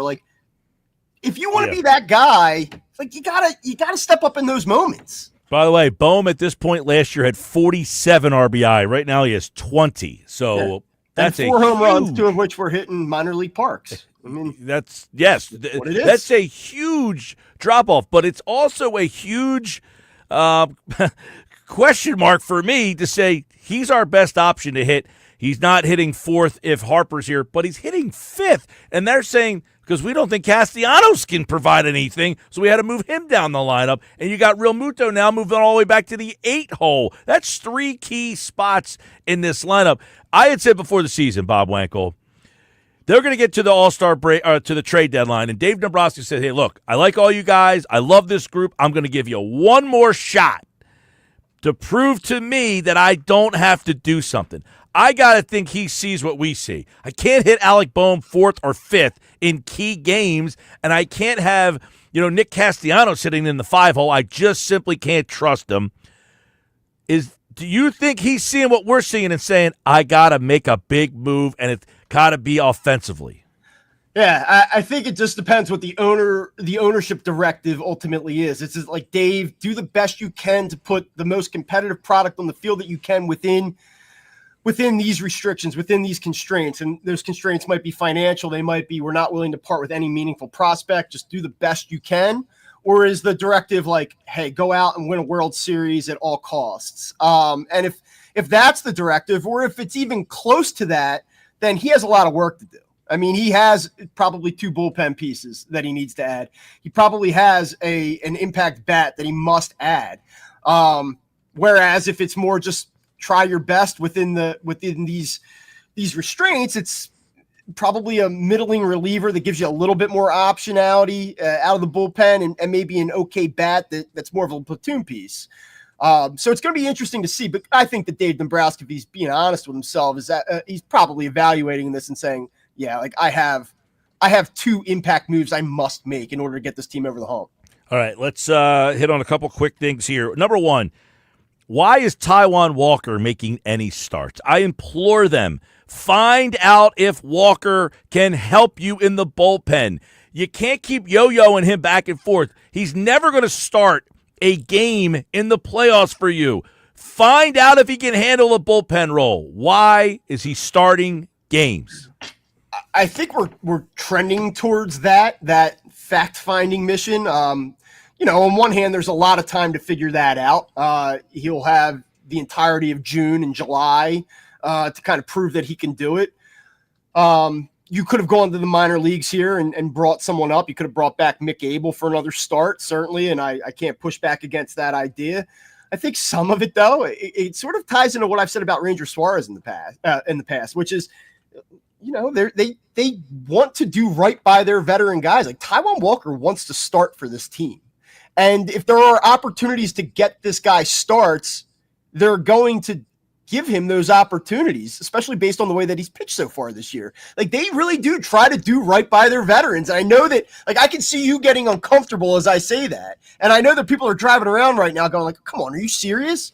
But like, I've been around this team enough to know in recent years that it's a consideration. Like, and so this is probably it. This is probably his last start, barring another injury. But Walker himself knows, look, I got no shot to start a playoff game. So if I want to have any role, I've been banished to nothingness the last 2 years. If I want to be a part of this playoff run, this is my shot.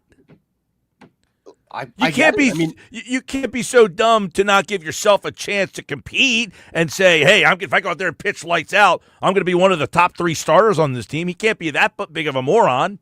No, but I think what it is, it's like, look, what's the need for today? What are you asking me to do? You know what I want to do. There's a chance to start here. Let me start. And then when that opportunity goes away, then I'll revert to this bullpen role. Like, I don't think it's Taijuan Walker going in and punching the desk and saying, like, this is what I want. This is what you owe me. But I think it's the Phillies kind of being proactive and looking at it and saying, like, all right, we have a start here. The only way I could say I would agree with the whole thing is if they feel that they could get something for him in a deal if he continues to pitch well. Hey, you keep pitching well. There's teams that need starting pitching so desperately that they would pay the $18 million next year. I think that that's a little bit of a part of it. Like, that's why you're not moving Mick Abel to the bullpen right now. That's why you're not saying, hey, Ranger Suarez, go pitch the 7th for us in a 2-run game next week. Like, number one, starters are more important than relievers, even though this team desperately needs them and they have a surplus of starters. But like number 2, as you get to the deadline and you're trying to figure out what do we have, what is it worth, what do we want in return, the way to build the most stock and to raise the value of what you have is to let these guys start. And especially if they're going to be effective, you're going to get calls on those guys. So I do think that is part of the equation. Justin Crawford anytime soon? Honestly, this is just a hunch. This isn't like, I talked to such and such. I really do think that he's going to be a guy that at the deadline that they entertain trading as a chip. Whoa. I really do feel that. If they don't, though, is it possible that you bring him up and give him an opportunity? I do think so. The center field situation, like I've said to you numerous times here, I'll just go back to what I've been saying. Between Johan Rojas, Brandon Marsh, and Crawford, come post-trade deadline, one of those guys is not going to be here anymore. Like, one of them is gone. There's no way that all 3 of them survive in this organization post-deadline. That is a Mike and Bob Friday baseball chat. You can check out more of his thoughts on the Fighting Words podcast and, of course, Crossing Broad and right here on the Sports Bass Live on a 97.3 ESPN Happy Hour Friday. Did you get any Happy Hour Friday picks for our audience from last weekend? No, I will say I did a little other half, though, last Saturday. As you know, sent you the screenshot, and I got to tell you, it's pretty strong. So They make a nice one. I did do a purchase there, and might just roll it over into this weekend as well. That's what you should do. That's a nice spot. That's where I watched other half up in Philly. I watched Aaron Nola dazzle the Cardinals in Game 2 of the 2022 wild card round. Watch it there. You know, we were up against the clock. They closed like hard and fast at like 11 o'clock. Yeah, I'll tell you what, though. Sneaky nice television setup inside there. Very nice. Very nice. All right, man. We'll talk to you. Very good. Talk soon.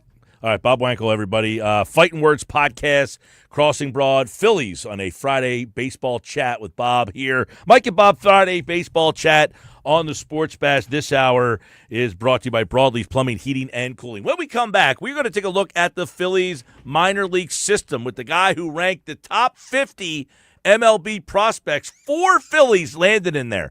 Which of them can help out the Phillies now? Keith Law from The Athletic, next.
All right, 3:31 on a Friday. It's Phillies and Brewers tonight. Top 50 prospects. Phillies had 4 in Keith Law's top 50 over at The Athletic. But which, if any, can help this team now? They're in a weird spot. They are one of the best teams in baseball, obviously somewhat flawed. Their best prospects, their top prospect is a starting pitcher on a team that really doesn't need a starting pitcher.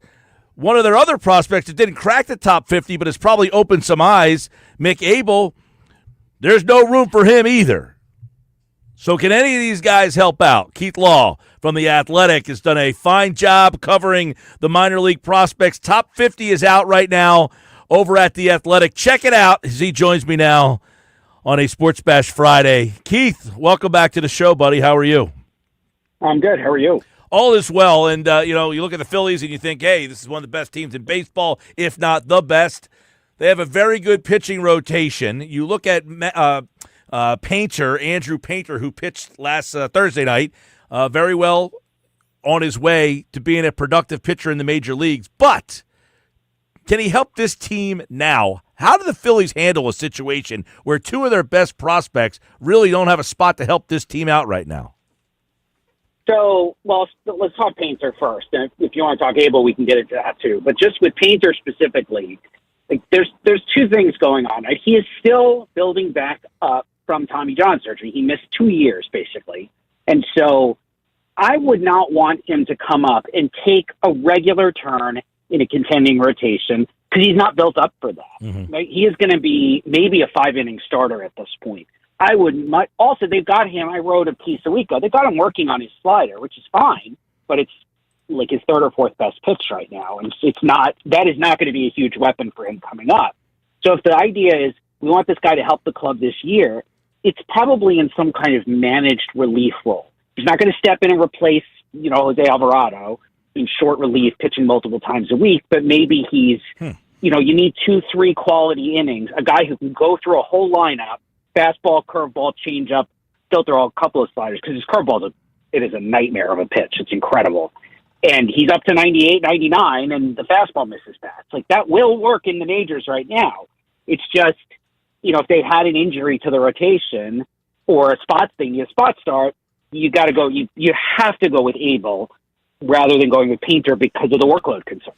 All right, yeah, so as you have him, Andrew, right now, Andrew Painter, the number 5 prospect by Keith Law. So you're basically suggesting not a trustworthy enough pitcher right now to bump any of the 5 guys that you have currently ahead of him in your big league rotation. Yeah, I think that's exactly right. And it's not a slight on Painter, but this is a guy who's missed 2 years and he's still working on, for whatever reason they think he needs a slider. Fine, I'm not going to argue with that. But at the same time, you're working on a pitch. That means you're not ready to come up and use that pitch, right? If they were developing him to come make a start in 2 weeks in the majors, then when I went up there and saw him in Lehigh Valley, it would have been fastball, curveball, changeup. Use your 3 existing pitches, work with all of those the same way you're going to attack major league hitters. The fact that they've got him working on another pitch like that, it's a long-term view. Maybe they're thinking he's in the rotation next year. That's great. Mm-hmm. It's just 2 different things, right? It's very hard to develop a guy 2 different ways at the same time. They're making a choice to say, with your arm speed, the slide. I saw the slider. It was 90 to 92. Not many guys can throw a slider at that velocity, period. So they obviously see something there, but that is very much something that's going to take, the rest of the summer to work on, rather than something that's going to help them right now. Well, they said July-ish, and it sounded like Dave Dombrowski kind of walked that back the other day when he says, well, we don't necessarily have to call him up, so maybe we won't see. They don't. Yeah. It's exactly right. There's no reason they have to. I think they've hyped him so much because obviously when he's healthy, he's really, really good. But there's absolutely no reason he has to pitch in the majors this year. He should come up if they think he can help. And that's it. There's no other reason. Right. Keith Law's with us from The Athletic. If you were to compare Painter or put him he's not quite Paul Skeens on that level. Is he like a notch? Right. Where would you kind of say in these young pitchers that are coming up, where do you kind of put Painter in this group of young pitchers who are now making their way to the majors? Yeah, Skeens is such an outlier because also he came up with that splinker pitch. He didn't have that in the draft. And 9 months later, he's in spring training, and he's throwing this pitch no one's ever seen before. So take him out of it, though, Painter, I would say, is comparable to, think of who are the best highly touted pitching prospects to come along, right? Now, a lot of them don't pan out. A lot of them have gotten hurt along the way. But, your Kershaws and your Verlanders, the big size, huge velocity, at least one elite secondary pitch. Now, the difference is Painter blew out as a kid, and Kershaw never did. Verlander didn't blow out till he was like 38. So there are some pretty big differences, and I think that really changes the arc of Painter's development, even as we're speaking right now. But in terms of what he could do kind of right out of the chute, it's big, big stuff. He's going to walk a few too many guys. He'll probably make some mistakes, but he's just going to miss a lot of bats because the quality of his pitches is just so good. Okay, you mentioned Abel, or I mentioned it to you, and you said, obviously he's a guy who was a first-round pick. He was highly talented, then kind of fell off the map. He didn't crack your top 50, but he made a start that caught eyes. What is Abel to you now? Is he more of a trade chip, or is he someone you got to hold on to? Can he pitch in the help of bullpen that is lacking? How do you kind of see where Abel fits in this organization currently?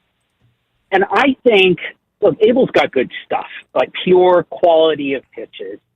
His issue forever has been that he doesn't throw enough strikes. Then he comes up and makes one big league start, and it's like he was possessed by an incubus, and all he does is throw strikes. I mean, yes, I know it was the Pirates. They're not very good. But he was in the zone all day with every one of his pitches. It was phenomenal. I mean, it's one of the best, most exciting debuts I can imagine. I thought Thompson was great, too. Took him out at exactly the right spot. You've had a great day. That's it. We're going to stop right there, so you sort of leave on a successful note. Then he went back to the minors. He walked 4 and 6 innings his next time out because that's kind of who he is fundamentally. And to me, he is, for this club, he's your sixth starter. He's the guy you call up when you need somebody, but he's not going to beat out any of the 5 existing guys. And if trade deadline comes along and you can get that impact left-handed reliever to replace Alvarado, and the cost is Abel and somebody much less important, I'd probably do that. As much as I hate overpaying for relievers. Yeah. Abel it's 4 years now. The command and control are not clearly getting better. And I'm a little skeptical. The first start was super exciting. I don't think that's who he really is. I don't think you can rely on him to be that guy repeatedly this year, and that's what they need. Yeah. You wonder if it rose his value up for other teams to call Philadelphia, so we can get into that one in just a minute. I want to talk a little bit about number 9 on Keith Law's top 50 list over at The Athletic. These are top 50 prospects right now. Aiden Miller, interesting guy because he plays shortstop. The Phillies have a shortstop who is not the best defensive shortstop. So, Miller, what does he kind of profile as, and where is he at in your mind at AA Reading? Yeah, I just saw him on Tuesday, actually. They had an 11 a.m. game. I love those games because it's just me and 1,000 screaming school kids, and they don't bother me at all. They don't care. They're only interested in the mascot and a free T-shirt. So, and Miller is super talented. He hits it hard. He's got a good approach. He runs better than you expect. He fields better than you expect. I think he's a really smart player, too. So everything he does is just a little bit better than you think it's going to be if you're just grading him out on the tools or on the athleticism. I think he's a real shortstop. He's got plenty of arm. He's got good hands. His range is good. His first step is consistently good. And as you said, Scott should probably be the shortstop at this point. They're not going to do that. But maybe Miller is the guy who comes along and allows them to slide Turner to another position where I think Miller's going to be a better defender. And I think he's really going to hit, and he's probably going to surprise people with, he's not all that big or all that physical. There's more power than you think. There's more speed than you think. I think he's going to be an all-star for a long time. And his rise through their system has been really impressive and really fun to watch because I never saw him in high school. He had a broken hammy and he missed basically his whole senior year. Right. And the Phillies did a hell of a job. They got him at, I think it was the 25th pick or something. That's looking like a steal. So is he a guy that's far off in your mind, or would you imagine him pushing the button next year? I think at some point next year. Okay. Let's not say opening day. That's just aggressive. And he's in AA. And what we've seen from him, too, is he struggled a little bit at AA to start the year. He was making contact, but it wasn't a lot of good contact. As the season's going along, he's making adjustments. He's that kind of, the most talented players do that, right? Give him some time. They figure it out. A month, 2 months. He's going to go up to AAA at some point, probably later this year. Won't be surprised if he has a rough month. It sets him up to maybe start there next year. And by the time June of 26 rolls around, he's ready for a call-up. Wherever they need, I think optimally, he's their shortstop for the next 6 years. Okay, well, that's something certainly we'll keep an eye on. Aaron Escobar is number 40 on your top 50 list. He is 20 years old. He seems like he would be a couple of years away. And at 42 is Justin Crawford, who is seemingly ready to knock on the door. He's at AAA. He is having a very productive year. You probably just got a chance to see him. He's hitting lefties. Yep. And the Phillies have a problem in center field. Is this their 2025 answer? Maybe. And let me give you the reason why I think he is. Right? He can defend in the majors right now. He can put the ball in play. He can do it against righties and lefties. He's got great bat speed. And he's an elite runner, like his dad. His father, folks who don't know, that's Carl Crawford's kid, in case you wanted to feel old today. But he can fly. He's going to make a difference. And he could come up right now and be better than Johan Rojas, for example. Because Justin hits the ball hard. Johan never has, and that's the thing that continues to hold him back as a player. The issue with Justin is, I won't go into all the details, but mechanically, his swing puts the ball on the ground. So while he has power, like I think this guy could hit 20 homers in the season, his swing is not set up to do that. Occasionally you'll see him get into one. He's not doing it consistently. Do you want to call him up now and have him help the big league club? Because he will. But you're not going to make a big swing change with him in the middle of the season. That's at least who he's going to be the rest of the year, and it's not till the off season, if ever, that you address the shape of the swing to let him put the ball in the air. That's a big decision. That's the kind of thing the GM and the team presidents, what they get paid to do. But it's very much choosing short-term over choosing long-term. And they may just say, we got a chance to go to the World Series. Let's get the best player we possibly can out in center field. That would be Crawford, even with the swing the way it is. Good stuff. Keith Law over at The Athletic now. If teams call for Crawford, are you hanging up or are you listening for any? Painter's probably off the list. But are they listening to any of these guys? Are they listening or should they listen on any of these guys, or would you say not a chance? I can't imagine the deal where I would trade Painter or Miller. I would listen on Crawford. I'd want to get a really good return. I'm not trading Crawford or Escobar for a rental. I might trade Abel for a rental. I know it probably sounds like a lot after what you just saw, but look at the whole body of work. I would probably entertain that, especially because what they really need, they're going to need another big piece in the bullpen. And to me, that is, if you can't build that from within, you go out on the market and you trade for it. And that's where I would consider trading someone like an Abel. Do any of these guys bring back a Mason Miller with whatever the heck they're calling them? Would the Athletics be interested in that type of deal? Yes, because I think that the Athletics, I still want to call. I'm going to call them Oakland until I die.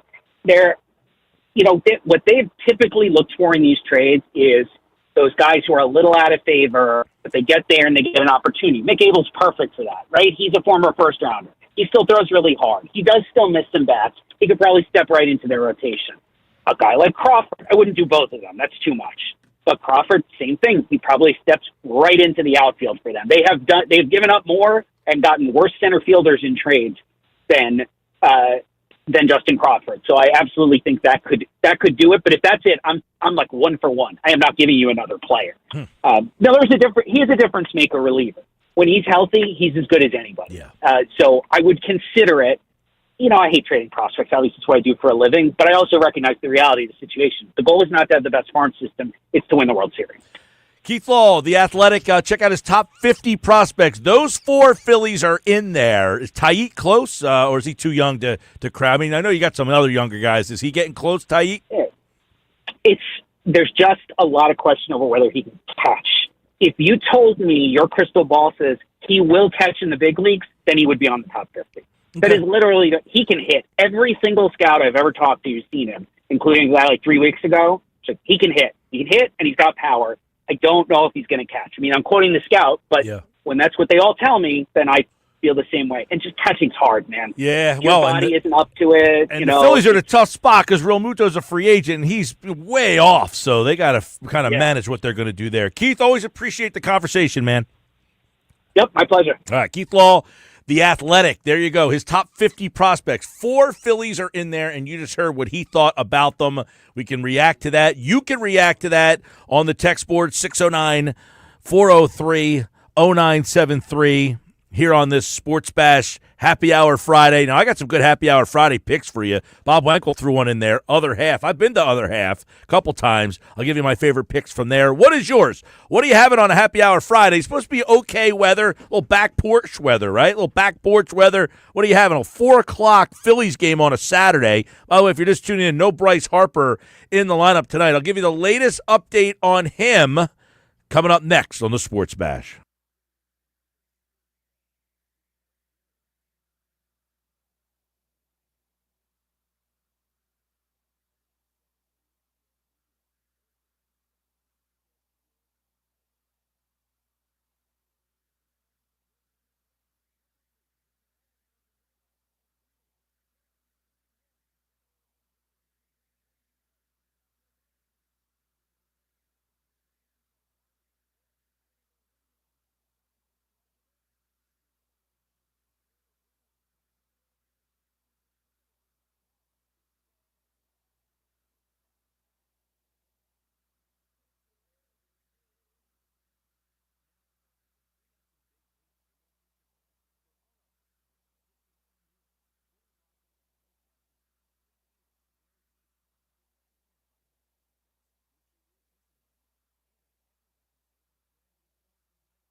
3:52. It's a happy hour Friday for all out there.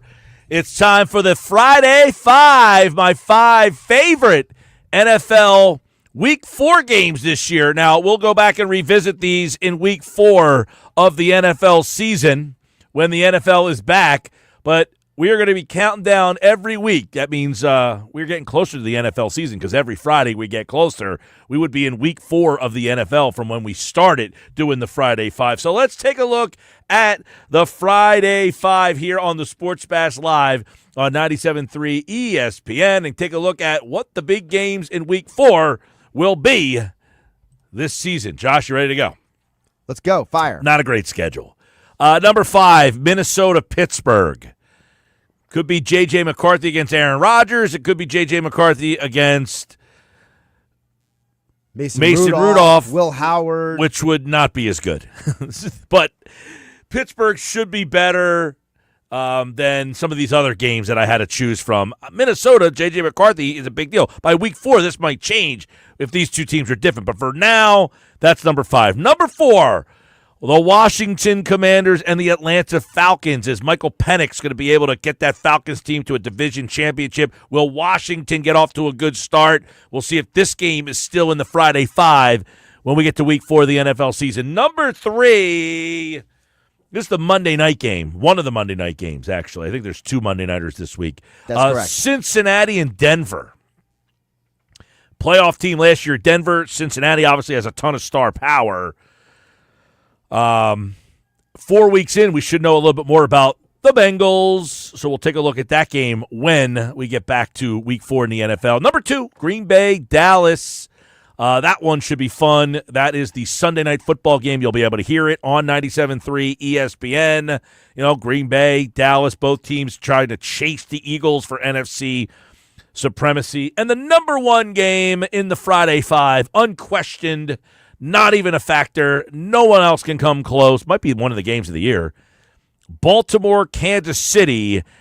And that game will be heard likely right here on 97.3 ESPN. Eagles that week play Tampa Bay, by the way. In Tampa, again. In Tampa. So your other options of the Friday Five was a Thursday night Seattle, Arizona. By the 4th week, that might slip in there. You might get a change there.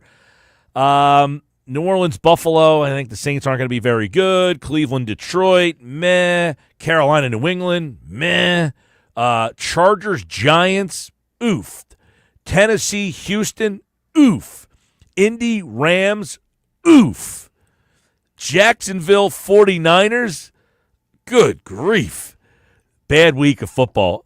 Bears and Raiders, eh. That's the one that intrigues me a little bit. Kind of like maybe a sleeper. It's not better than any of the 5 I picked, though, right? I say it was better, but I just say it's a sleeper. Jets, Dolphins is the other Monday nighter. There's 2 Monday nighters that week. Jets, Dolphins is the early one. Bengals, Broncos is an hour later. Not a great schedule in Week 4. But that is my Friday Five. It's football at 4 next.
Football at 4, powered by the Inside the Birds podcast, brought to you by Bet365. Whatever the sport, whatever the moment, it's never ordinary at Bet365. Not an ordinary Football at 4 Friday. As Adam Caplan will explain, the Eagles likely will be making a trade on Monday, and it is a team between the Eagles and the Niners that we talked about a little while ago. We mentioned two teams, the Niners and the Falcons. They both had ties to Bryce Huff. So according to reports, the Eagles and the Niners are finalizing a trade that will send Huff to San Francisco for a mid-round pick. It will be a post-June 1st trade, which means on Monday we will most likely make that official. So we'll start there with Adam Caplan here as we look at some under-the-radar players on this roster. But now they got a guy that's not on the roster, which will put other players more on the radar at that position. Huff going to San Francisco for a mid-round pick, Adam. Yeah, so we'll have to scrap what we were going to talk about because we're the focus of kind of next week's shows on Inside the Birds with Jeff Mosher and I. We're going to start digging into the roster more and give you some intel on players that we're not talking about a lot, but it could actually be bigger factors than you think. But let's get to the Bryce Huff trade. So, Mike, they were really trying to trade him. The word was that I got starting at the combine. Nothing got done there. Really try to get him done, traded before the draft. Didn't happen during the draft. Didn't happen, and you typically don't see these happen in May. But we have this trade here. The Eagles wanted to move him. They were able to move him. He wasn't at OTAs. It was pretty clear to us that they told him the agreement between him and I think CEA represents him. Pretty much, my read is they probably mutually agree. Let's have him stay back until we're able to move him. It's Mike. The worst thing could happen is I know the money's guaranteed. The problem is, and this was part of today's trade, or at least agreed to trade, is that the Eagles are going to have to eat some of the money, but the new team is going to have to take some of the money. That's the Niners, and you're not going to be able to move a trade if you're not going to be able to move a player if he's hurt. So Bryce Huff is not. He's healthy. By the way, the trade has to be official. He's got to pass the physical, but it's widely expected that he'll pass the physical. Remember, he did have the wrist surgery, but he's well over that. But getting back to what happened here and why it didn't happen and why the Niners wanted him. So the Eagles signed him, Mike, based on his upside. Okay, 27 years old. He did great with Robert Saleh, who's now the 49ers defense coordinator, and he was the Jets head coach. And Bryce Huff did extremely well in the wide nine. And the Niners have been running that. In fact, Chris Kuceric is the D-line coach. Chris Kuceric is a big reason why they acquired this player. Yes, Robert Saleh has institutional knowledge. He coached him. But Chris Kuceric is what they call a nine-line specialist. He learned the wide nine going back to 2009 with Jim Schwartz with the Lions. So, yeah, it matches up totally for the Niners standpoint. So they obviously wanted him. They needed him. Drake Jackson, a former second-round pick, was cut. He had a pretty bad knee injury. So they're pretty light at defensive end. They'll get him in the rotation. So you clearly see this was a no-brainer from the Niners standpoint. Now, we should add, the ESPN report says that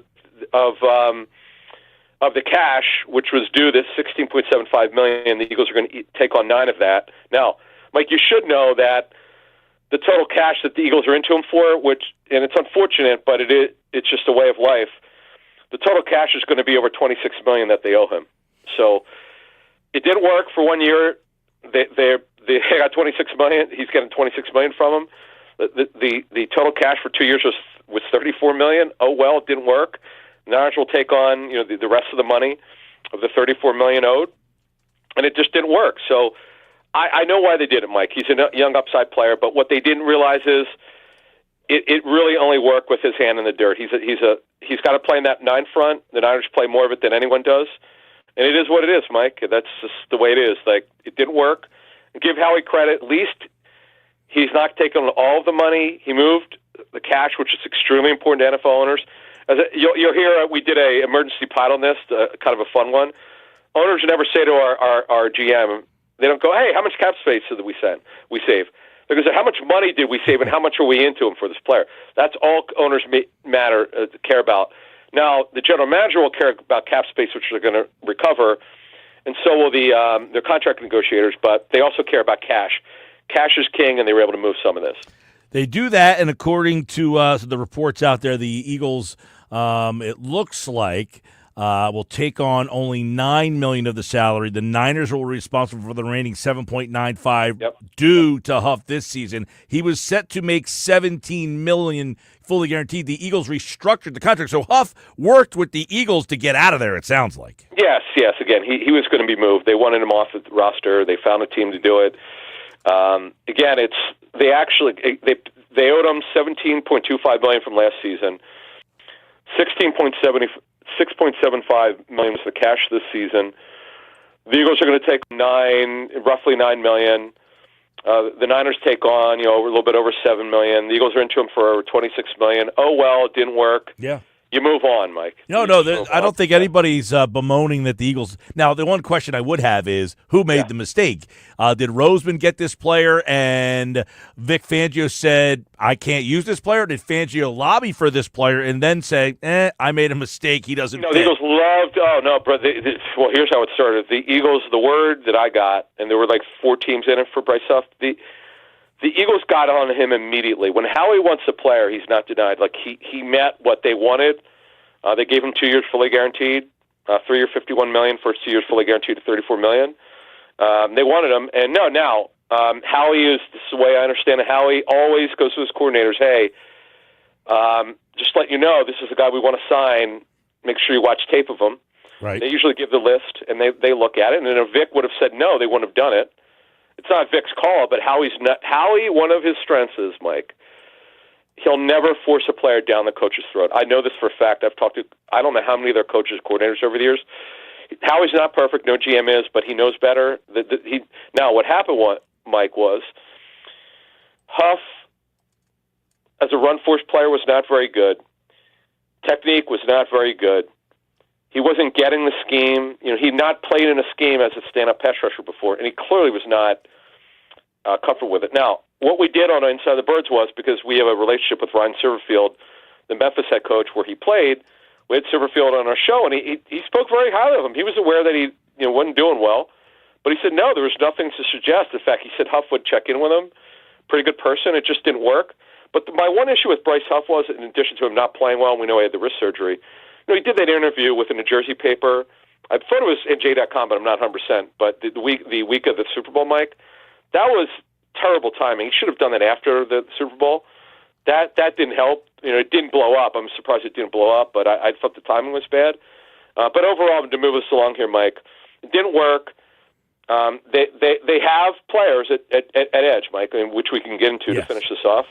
It's not like they don't have players, but edge is never about how many players you have. It's about how good are the players that you have. Right. Don't conflate the two. People always do that, and they don't quite understand. And that's where we were going here as we have Football 4 with Adam Caplan from the Inside the Birds podcast. They have an emergency pod if you want to hear more on the trade. Huff is gone, or he will be gone come Monday, it looks like.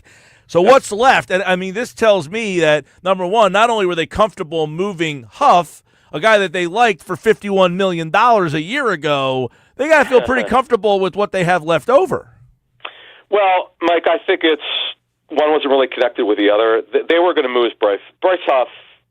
It was not going to be here in the fall, one way or the other. They could have, with the agent, they could have said, listen, we're if you're willing to wait, we'll find a team. Now, what they could have done, I don't think this was in the cards, but I know teams have done, the Eagles have done this before, where they'll go, hey, well, they actually, by the way, what am I saying? They did it with Devin White. Devin White was owed over $5 million. They said, hey, they had agreement with his agent where he got paid, I think, just around $3 million. So they saved some cash and a little bit of cap, but they still owed him over $3 million fully guaranteed. But that got him cut early, so he could find another team. So yeah, they could have done that, but they never came to that. I think my understanding was they're going to wait this out as long as they could, but they got this done right before June. It'll be official next week, assuming he passes the physical. Now, what do they have left, Mike? The starters were always going to be Nolan Smith and Jalix Hunt, but I say Hunt with an asterisk. He's been a great story, Mike. He wasn't really supposed to play last season, but because of Huff's poor play, then injury.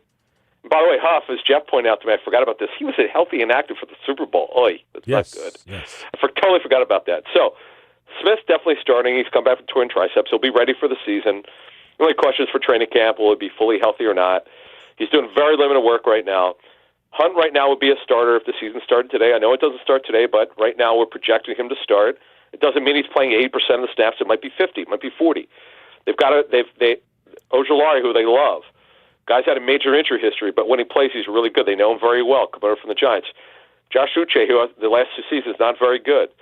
Powell Ryland. Now, Mike, he's a 6th-round pick. I got a little bit more information on him because I was stunned like most fans. Like, the guy had like 25 sacks over last 2 seasons. Well, measurable's not great, not real explosive on tape. Good effort, but he was going to be a third-day pick regardless of what his numbers look like. But I'm a little surprised he went this late. But he's a 6th-round pick, Mike, for a reason. Teams didn't think he was that good.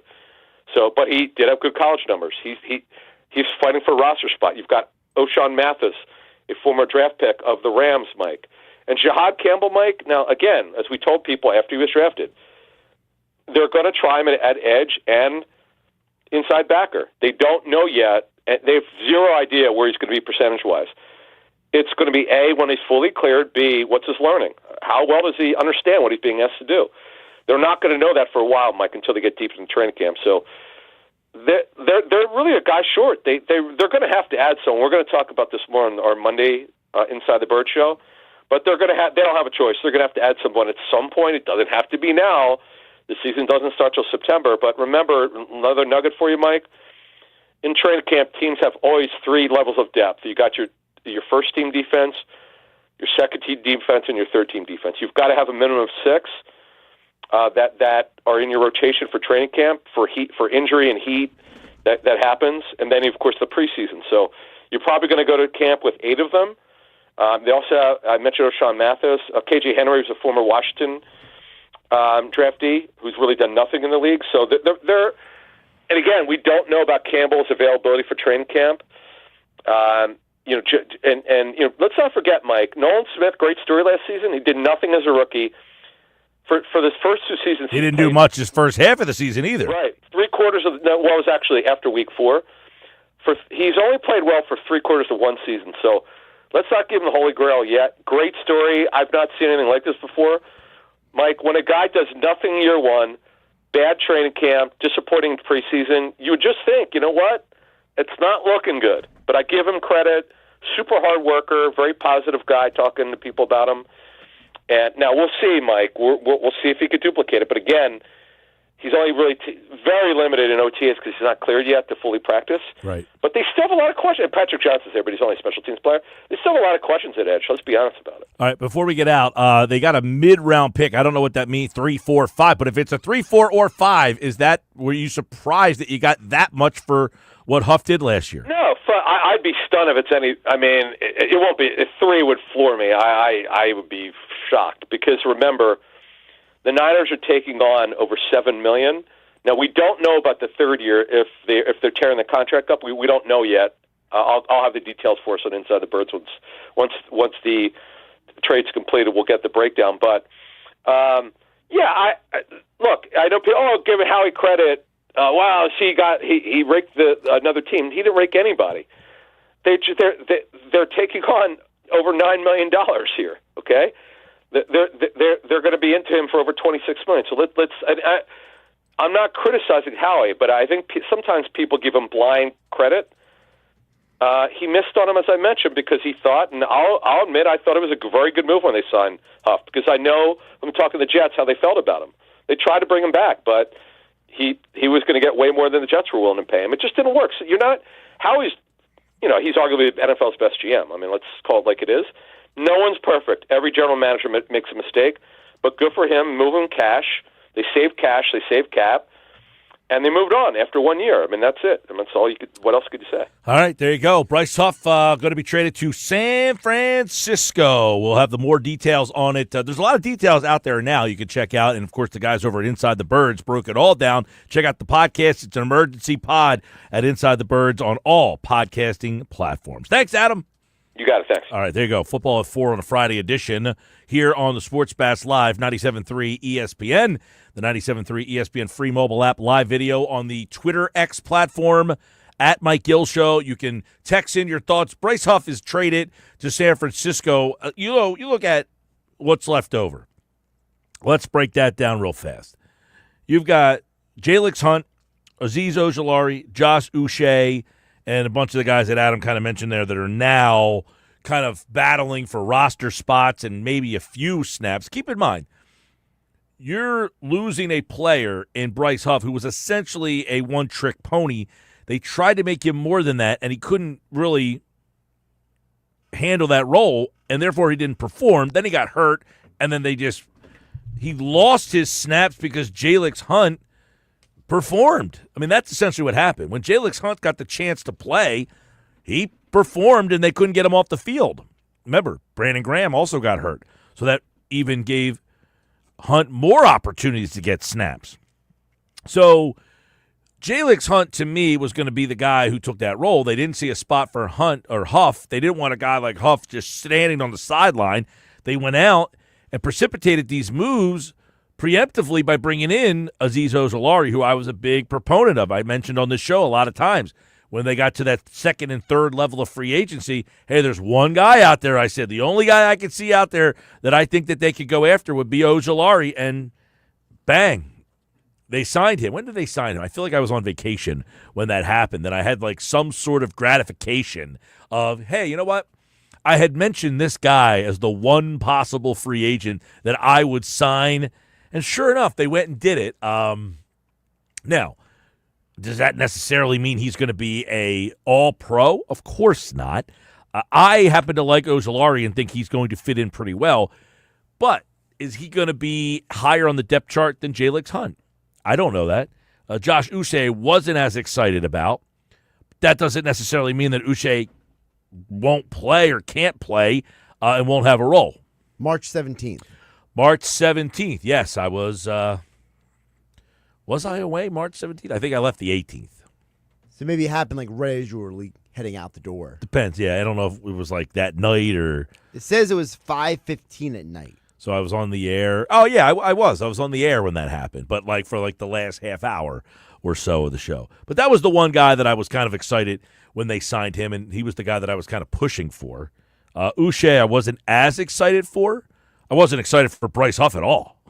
I didn't like that deal at all. Guys, you think Howie may have interest in Trey Hendrickson, the situation since he's getting ugly? It is getting ugly. I wouldn't rule it out. I think Hendrickson is a legitimate possibility for two reasons. One, because you're creating $15 million in cap space right now. And two, you actually, as of June 2nd, are going to have an open roster spot because that's when Brandon Graham's roster hold is no longer there. So there is a legitimate possibility. Now, the question I asked to you, Mike, are you willing to give up what it might take to get Trey Hendrickson? Tell me what it is. Well, we know that nobody was willing to give the Bengals a first-round pick for the guy, so they're probably instead going to demand a second or a third-round pick. So are you willing to give up multiple day two picks to get a high-level pass rusher? I am. I'll tell you why. And if it's day two picks, I have a plethora of them to choose from. You just talked about it earlier. I got 8 picks in the first 3 rounds the next 2 years. Mm-hmm. I don't have 8 roster spots. Do I? No. And he's drafted 10 rookies this year. Yeah, and I have a lot of guys I need to sign. I have a lot of young guys on my roster. Now, Hendrickson is 30 years old. Can I do it for a pair of 3s, a 2 and a 3? It's probably going to take a 2 and a 3. I think I do that deal. I think I do a 2 and a 3. But what does he want to get paid? This is the whole reason he's obviously. Well, it's not. It's not a specific number. It's so Trey Hendrickson. For those who don't know, he's been in multiple interviews, and he has said that basically he feels the Bengals are disrespecting him, and that they're not even giving him anywhere near market value. Now, we know that guys like Myles Garrett got major money this offseason. But apparently Hendrickson doesn't want to be the highest paid pass rusher. He just wants to be in the neighborhood. So if you take him on, you're probably going to have to pay him somewhere between $25 and $32 million a year. Right. So you are now, it says, Hendrickson reportedly wants an upward of $30 million as he enters his age 31 season. We were talking about before when, hey, in the offseason there was some speculation about Myles Garrett and yada, yada. You're talking about a player here who has 17 and a half sacks 2 straight seasons. You would be adding a very high-level pass rusher, but he's right in that age where you got to start worrying. You want to pay a guy $30 million and upwards of $30 million. Now, I will say His current deal, by the way, is making $15.8 for this season. that's his base salary. I will say, though, remember, this is the final year of his contract, as you said. So is it a deal where if you got him, you tell Hendrickson, look, we're not going to give you a long-term deal. We're going to give you a short-term deal for maybe 2 years. I would say this. Cincinnati is cheap. Until recently, yeah. Well, they are notoriously cheap, and they might have paid money to some of these guys, but how did they set their deals up? Whereas the Eagles could give Hendrickson more gratification at the start of their deal and then dummy the years at the end. I think the Eagles have more financial flexibility to be more creative, to pay more money than a team like Cincinnati could. By the way, if they traded Hendrickson to the Eagles after June 1st, it would actually be a $16 million cap savings for the Bengals. So there actually is an incentive for them to trade him because it would save money on their cap. One question I would have on this. You get a guy like Hendrickson. What does that do then to Jalix Hunt? I think you're just telling Jalix Hunt that, hey, you're still part of our plans. You're just not going to be the starter this year. And the question I would have in my mind is, do the Eagles look at him as somebody they don't want to stunt his growth?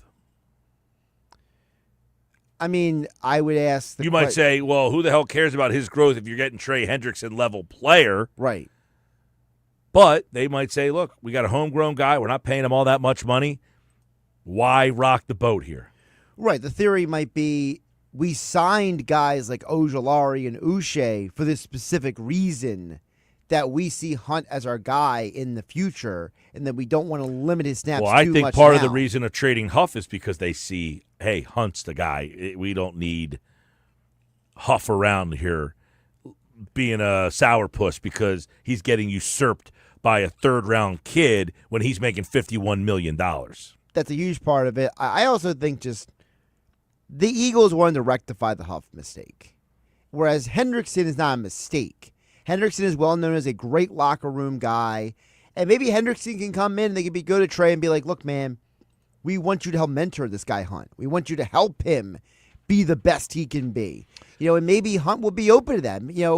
And I'm not trying to, go too crazy here and be like Charlie from It's Always Sunny in Philadelphia with a conspiracy theory. But, Jalix Hunt went to a Christian school in college. Trey Hendrickson is very well known for his faith. Maybe there could be a connection there between the guys. All right, football at 4 in the books. It's a happy hour Friday on the Sports Bash. Nick's Nuggets is on the way. They're brought to you by The Hub, gear that works as hard as you do. When we come back, no Harper in the lineup tonight. We'll update you on why he's not playing. And the pitching matchup is a opener, it looks like, for the Brewers. So a lot of lefties for the Phillies in the lineup against a left-handed pitcher. More Sports Bash coming up on the Sports Bash 97.3 ESPN.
On a happy hour Friday, everybody. Hopefully you're enjoying the day. It's a Friday show, which means you can get involved in a variety of ways. 609-403-0973 on the text board. 609-403-0973 on the text board. Happy hour Friday. What are you having this weekend? Phillies taking on the Brewers.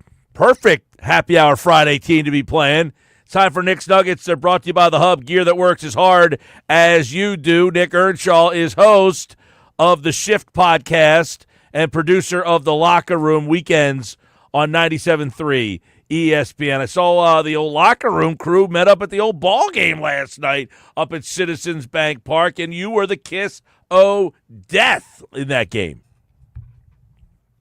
Yeah, not great last night, Mike. I stayed for the whole thing, stayed for the entire game. You know, you got to do that. When you're a fan or you're going to the game, you got to stay for the whole thing. I don't care if they're getting out, whatever. So we saw a couple of runs come across. But, yes, Locker Room did not bring a lot of luck last night to the Braves and Phillies. So that's where I kind of want to start, Mike, is we got to talk about last night's game and Zack Wheeler.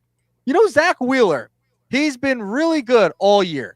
But did you know the only two starts, I believe this is according to Jeff Kerr, has a ERA over 9 against the Atlanta Braves. Every other team, it's ridiculous. Over 9 in 2 starts against the Atlanta Braves. Now, I want to ask you this, Mike. Do you think it's because he sees them so much or they see him so much that they kind of have his number a little bit here and they're just so used to seeing him? He's having trouble with the Braves. That doesn't bode well for late in the season. He was kind of mowing them down for the first couple innings, and in the fourth, he got into a little bit of trouble. Yeah. I mean, listen, he was fine the first couple innings, and then he got into trouble late. His ERA is not great against the Braves this year. He has struggled against Atlanta. That'll give them confidence, though. Yeah, it doesn't bother me in the least bit. I mean, you see this kind of stuff happen all the time. Hey, you face the guy 3 times in the regular season. They hit him all over the place. Face the guy in the playoffs. He shuts you down. You know, generally Wheeler has pitched, you know, for those of you who don't remember, he has faced the Braves plenty of times in playoff games, and they did not fare very well against him. I'll go off of those experiences rather than 2 regular season starts. Now, what I will say is, you know, against the Braves, Chris Sale pitched against you. Now, the first time he faced the Phillies, he didn't pitch that well. This time, as Sale has pitched better as this season has gone on, you know, he's a lefty. The Phillies struggle against lefties sometimes because they got so many lefties, changes their lineup so much. I take more from that. But, you know, Wheeler faced the Braves in 2023, had 10 strikeouts in 6 innings in that game. He faced them also back in 2022 and pitched okay in that game at 5 strikeouts in 6 innings. So, yeah, he's had postseason success against Atlanta. Yeah, he has. He definitely has. This year, it's been a mighty struggle. And you know what's funny? I was nervous going last night because they won the first game. The Phillies don't fare well in day-night doubleheaders. It's Citizens Bank Park. They haven't won since 06, Mike. 06 was the last time a day-night doubleheader for them has gone well at CBP. So, listen, I was very nervous heading into it. It was almost like, you know, Doc Rivers' famous line, scheduled loss heading into last night, even with Zack Wheeler on the mound. And we heard that quote come out yesterday that Rob Thompson was like, yeah, Zack, whenever you want to pitch, man, essentially, you could go out first game or second game, doesn't matter. He goes the later game. Oh, well, they don't get the win, but they won the series. That's the most important thing of yesterday. Well, once the game ended the way that it did in the afternoon, I said, this is a tough one for you to come back and win the night game. 5-4 on the edge of your seat, bases loaded. Now, when Wheeler gets the start, though, you're thinking, man, you could sweep this series with Wheeler out there. But, you know, they just didn't bring anything. He did not have a great night pitching. They didn't bring anything offensively, though, either. And so, you know, but after they won the game, the day night, it's tough to sweep those day nights, especially the way that first game ended. You know, it almost felt like a playoff game. Bases loaded, you know, 2 outs in the bottom of the 9th. You got the closer in the game trying to close things off. So, yeah, it felt like an ominous game to win in the game number 2. Yeah, heading into that one, was not very confident, and I was proven right last night. Now, I stayed for the whole thing. I mentioned that at the top. Is it a faux pas? Kind of a bonus nugget here. Is it a faux pas to not stay for the entire game, or is that a game where you're just checking out in like the 8th inning, beating the traffic, and getting right out of there, Mike? I'm anti-leaving a game early. That's All right. my preference because, listen, people are shelling out big bucks for these games. You're paying to go to a performance or an entertainment thing. Why would you sell yourself short? I, though, am different from a lot of people. I go because I like being in the building. I like being in the arena. I like being in the stadium. I'll stay till they throw me out of the place. I'll be the last guy in there. So I'm not in a rush to get out of there when I'm going to a game like that. I know 8-0 games, people have left. Hey, they came back. I missed the whole thing. That happens very infrequently, but I don't want to miss that either. But, yeah, I don't leave a game early. I could sit in an empty ballpark if you let me. Just let me sit in an empty ballpark. One of my favorite things to do is go to when the Flyers play the afternoon game and then the Sixers play the night game. You go to the Flyers game. It's usually like a 1 o'clock game or a 12:30. They play the game, and then the Sixers game is at 7:30. I'll sit in the arena the whole time while they're doing the changeover just because I love being in the arena. Yeah, I'm the same exact way. I'm totally with you. I'd rather sit in the arena empty. I don't even care. You let me watch it change over. I'd watch that if you let me. So I'm with you on that set. It's against the Braves since 2006, according to John Foley. Wanted to clear that up. In a day-night doubleheader. Have not beaten the Braves in a day-night doubleheader since 2006. So fascinating stuff there. History was not on our side last night. All right, let's move along. No. Nugget number 2.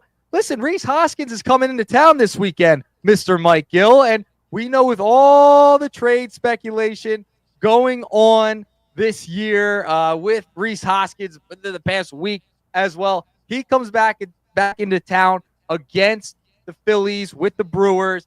I want to revisit this a little bit. Now, seeing him in person this week, facing against the Phillies, let's say he has a really good weekend. Nugget number 2, we're going to have a hypothetical.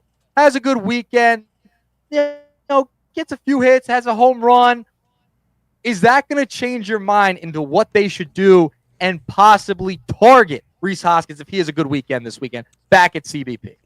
No, this isn't an offensive thing. I think offensively, everybody acknowledges that he would be an upgrade over what you have as a right-handed bat, somebody the guy that could hit. You could hit him in the number 2 spot. You could hit him in the number 5 spot where Bohm is currently hitting right now. Actually, Bohm's hitting 4th again tonight because Castellanos so lousy that they can't hit him in the top half of the lineup, so they got to hit Bohm back up there again. But you get Hoskins for his bat. The questions are all centered around defense. So nothing that he does offensively will change anybody's mind. I think everybody's on board with his bat coming back here. It's what do you do with him in the field?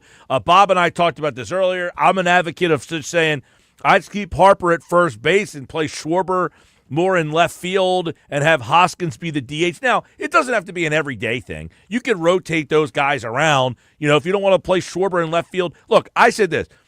The Phillies went to the World Series with Schwarber playing left field, okay? So you could figure it out playing him in left field. And we talked with Keith Law earlier. Justin Crawford, he said he is an unbelievably outstanding defender. If he was up here, if Johan Rojas plays center field, those guys help Schwarber a little bit, not have to cover as much ground. So I think that is also into play here.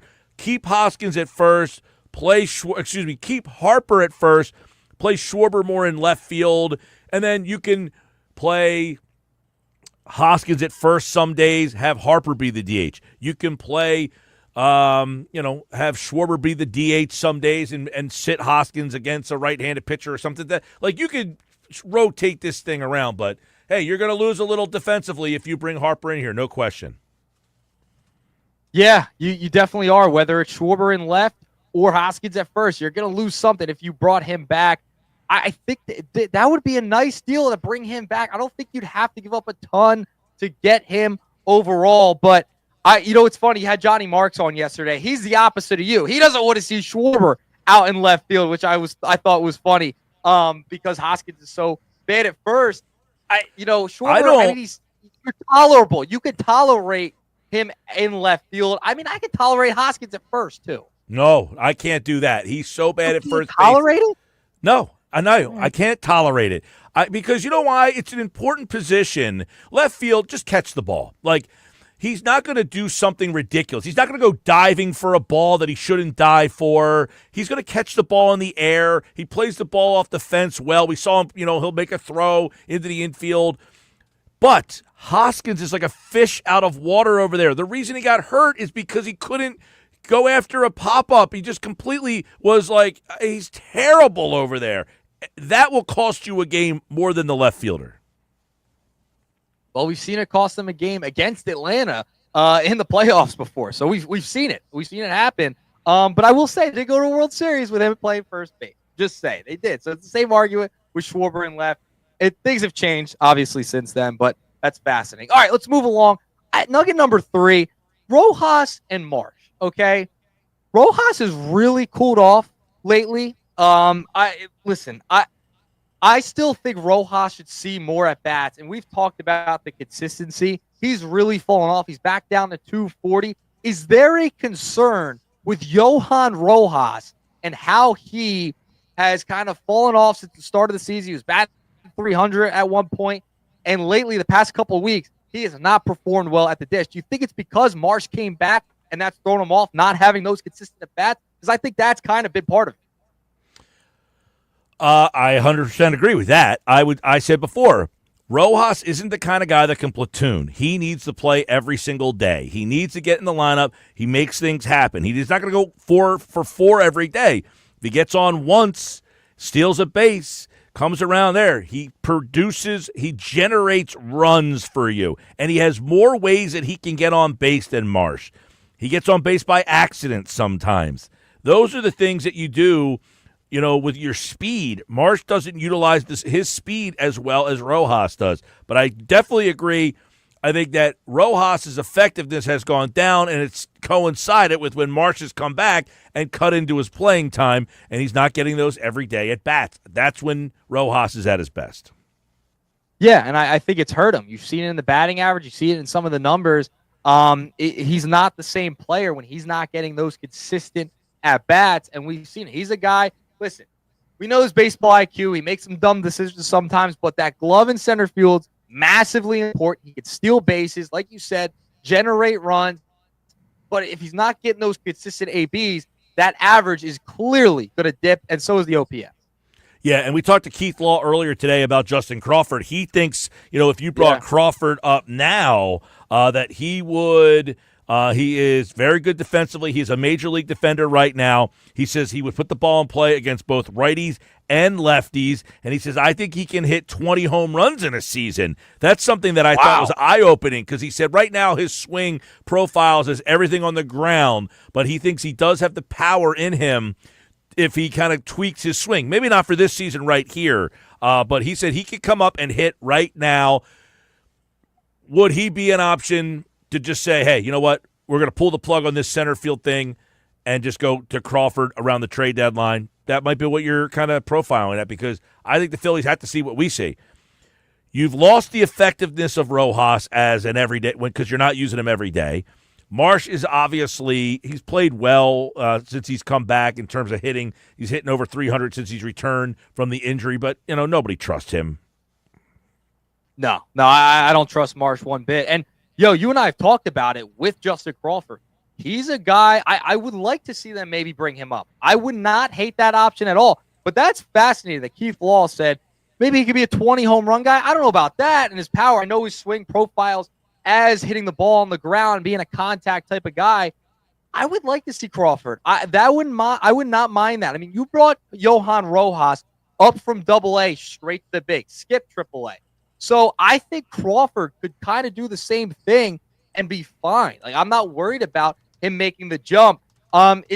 It's a concern because center field, it's just so wishy-washy, and it's been for a long time. Rojas, you thought maybe, all right, can we get some consistency? He didn't really. Marsh comes back. I know he's been decent, but that kind of hurt Rojas a little bit at the dish, and we know he needs his everyday at bat. So I'm on. You know me. I'm on board with bringing Crawford up. I would love to see him at some point.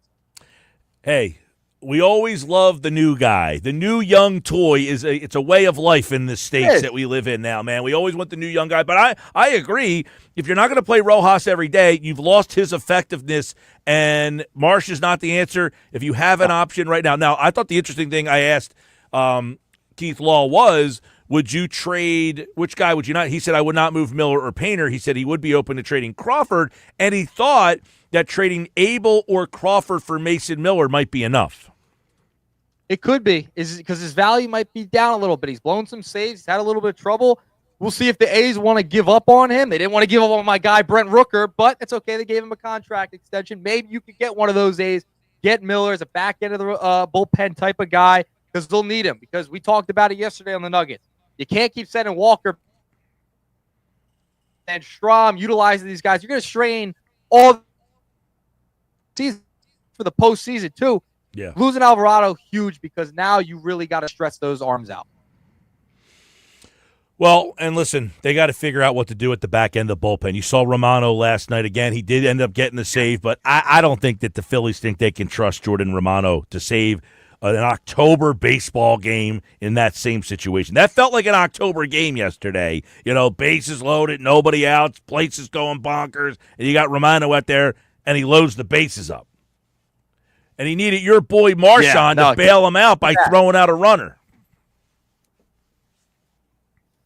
Listen, Marchand had one good game. It's fine. He had a good game yesterday. We'll give him his credit where credit's due. He had a good game. I need to see him make more of the opportunities that he is given in a limited fashion overall. Yeah, I agree. I'm just saying. Well, actually, I think they should start playing Marchand a little bit more. I think they're playing JT Realmuto too much. Maybe he needs to come pull the curtain back a little bit on him. Give Marchand an opportunity to play some more, because Realmuto has been struggling so much. You're at the point where you're hitting him in the 8-hole. You're not losing the arm and the defense from Marchand. We've now seen that. I think we should get to a point where it's 5-2, maybe, where Realmuto gets 5, Marchand gets 2, and see if Marchand produces more as he gets more playing time, similar to Rojas. I think Marchand needs to just play a little bit more. When he played well last year is when he got a chance to play a little bit. He got that 17-game run. For the most part, he was playing every day then because Realmuto had gotten hurt. Yeah, I would have loved to seen Realmuto play more first base. That would have been nice early on in his career. Now he's had knee surgeries and all. I think they missed the mark on that one. All right, before I go, nugget number 4. Josh Huff getting traded to the 49ers. I mean, how the heck did Howie Roseman pull this off, Mike Gill? I was stunned when I saw that news. Mid-round pick and trade him to the 49ers. Send him out West Coast. Not worried about the 49ers. I thought that was fascinating. A major, major move for the Eagles to get off of that contract. All right, 2 things. One, not as surprised as you were. We told everybody on the show a couple weeks ago, 2 teams to keep an eye on, 49ers and Atlanta. He played for both of those coaches, so they might say, hey, we would find some value in having him. 2, when he didn't show up for the OTAs this week, we had talked about the fact that maybe the Eagles were the ones that said, hey, don't show up. Now, the report has come out that they restructured his contract earlier this week. Therefore, they had this in the works here. That's why he didn't show up to the OTAs. And then when he was getting criticized for not showing up to the OTAs, somebody slipped it out that, hey, this is why he's not there. There's going to be a trade. So, yeah, but what I will say is this. He will be the guy, and I was not a fan of the signing for Bryce Huff. I did not like the signing because I didn't think he could live up to what Reddick did for $51 million. You said, send him out to San Francisco was your biggest adversary for 2 years there. You beat them in the NFC Championship game. They came in here and kicked your butt in 2023. Don't be surprised if this guy goes out there and gets 10 sacks and everyone's looking back and saying, hey, he didn't do that with us. I know. That's just how it goes in Philadelphia. When a guy doesn't perform here and then you trade him, usually he starts having a good career. So we'll see how it shakes out. That doesn't mean you should have kept him. That doesn't mean you should have kept him. It wasn't the right fit for him here, as I predicted. Yep, absolutely. All right, 4-pack of nuggets on this Happy Hour Friday. Hey, don't forget, check us out on the porch Saturday. We're going to be watching Phillies and Brewers on the porch right here on the YouTube channel. We're going to have some fun with that. A little Saturday edition of On the Porch. Nicky Earnshaw, he will be there. and we'll be there as well. So check us out Saturday at 4:05 on the porch. All right, we'll see you on the porch. See you on the porch. He will be in the locker room this weekend. I think double duty for Earnshaw in the locker room this weekend. All right, when we come back, 5 o'clock hour is next. We got a big hour of Ryer's Side coming up here on the Sports Bash.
All right, 5 o'clock on a happy hour Friday. What are you having this weekend for Phillies and Brewers? Let us know. 609-403-0973. 609-403-0973. What are you having on this happy hour Friday weekend? Let us know on the text board. Final hour for you to climb in the show. Phillies and Brewers tonight. Lineup is out. A busy weekend for us. Knicks, Pacers on Saturday. Sunday night baseball, Yankees, Dodgers.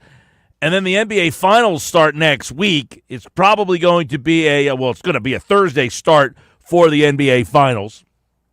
Doesn't matter when these Eastern Conference Finals finish up. It's going to be Thursday. We'll have the NBA Finals for you right here on 97.3 ESPN. You know, last night we did the Bet365 play of the day. I hit my pick again in the play of the day, but I got the team.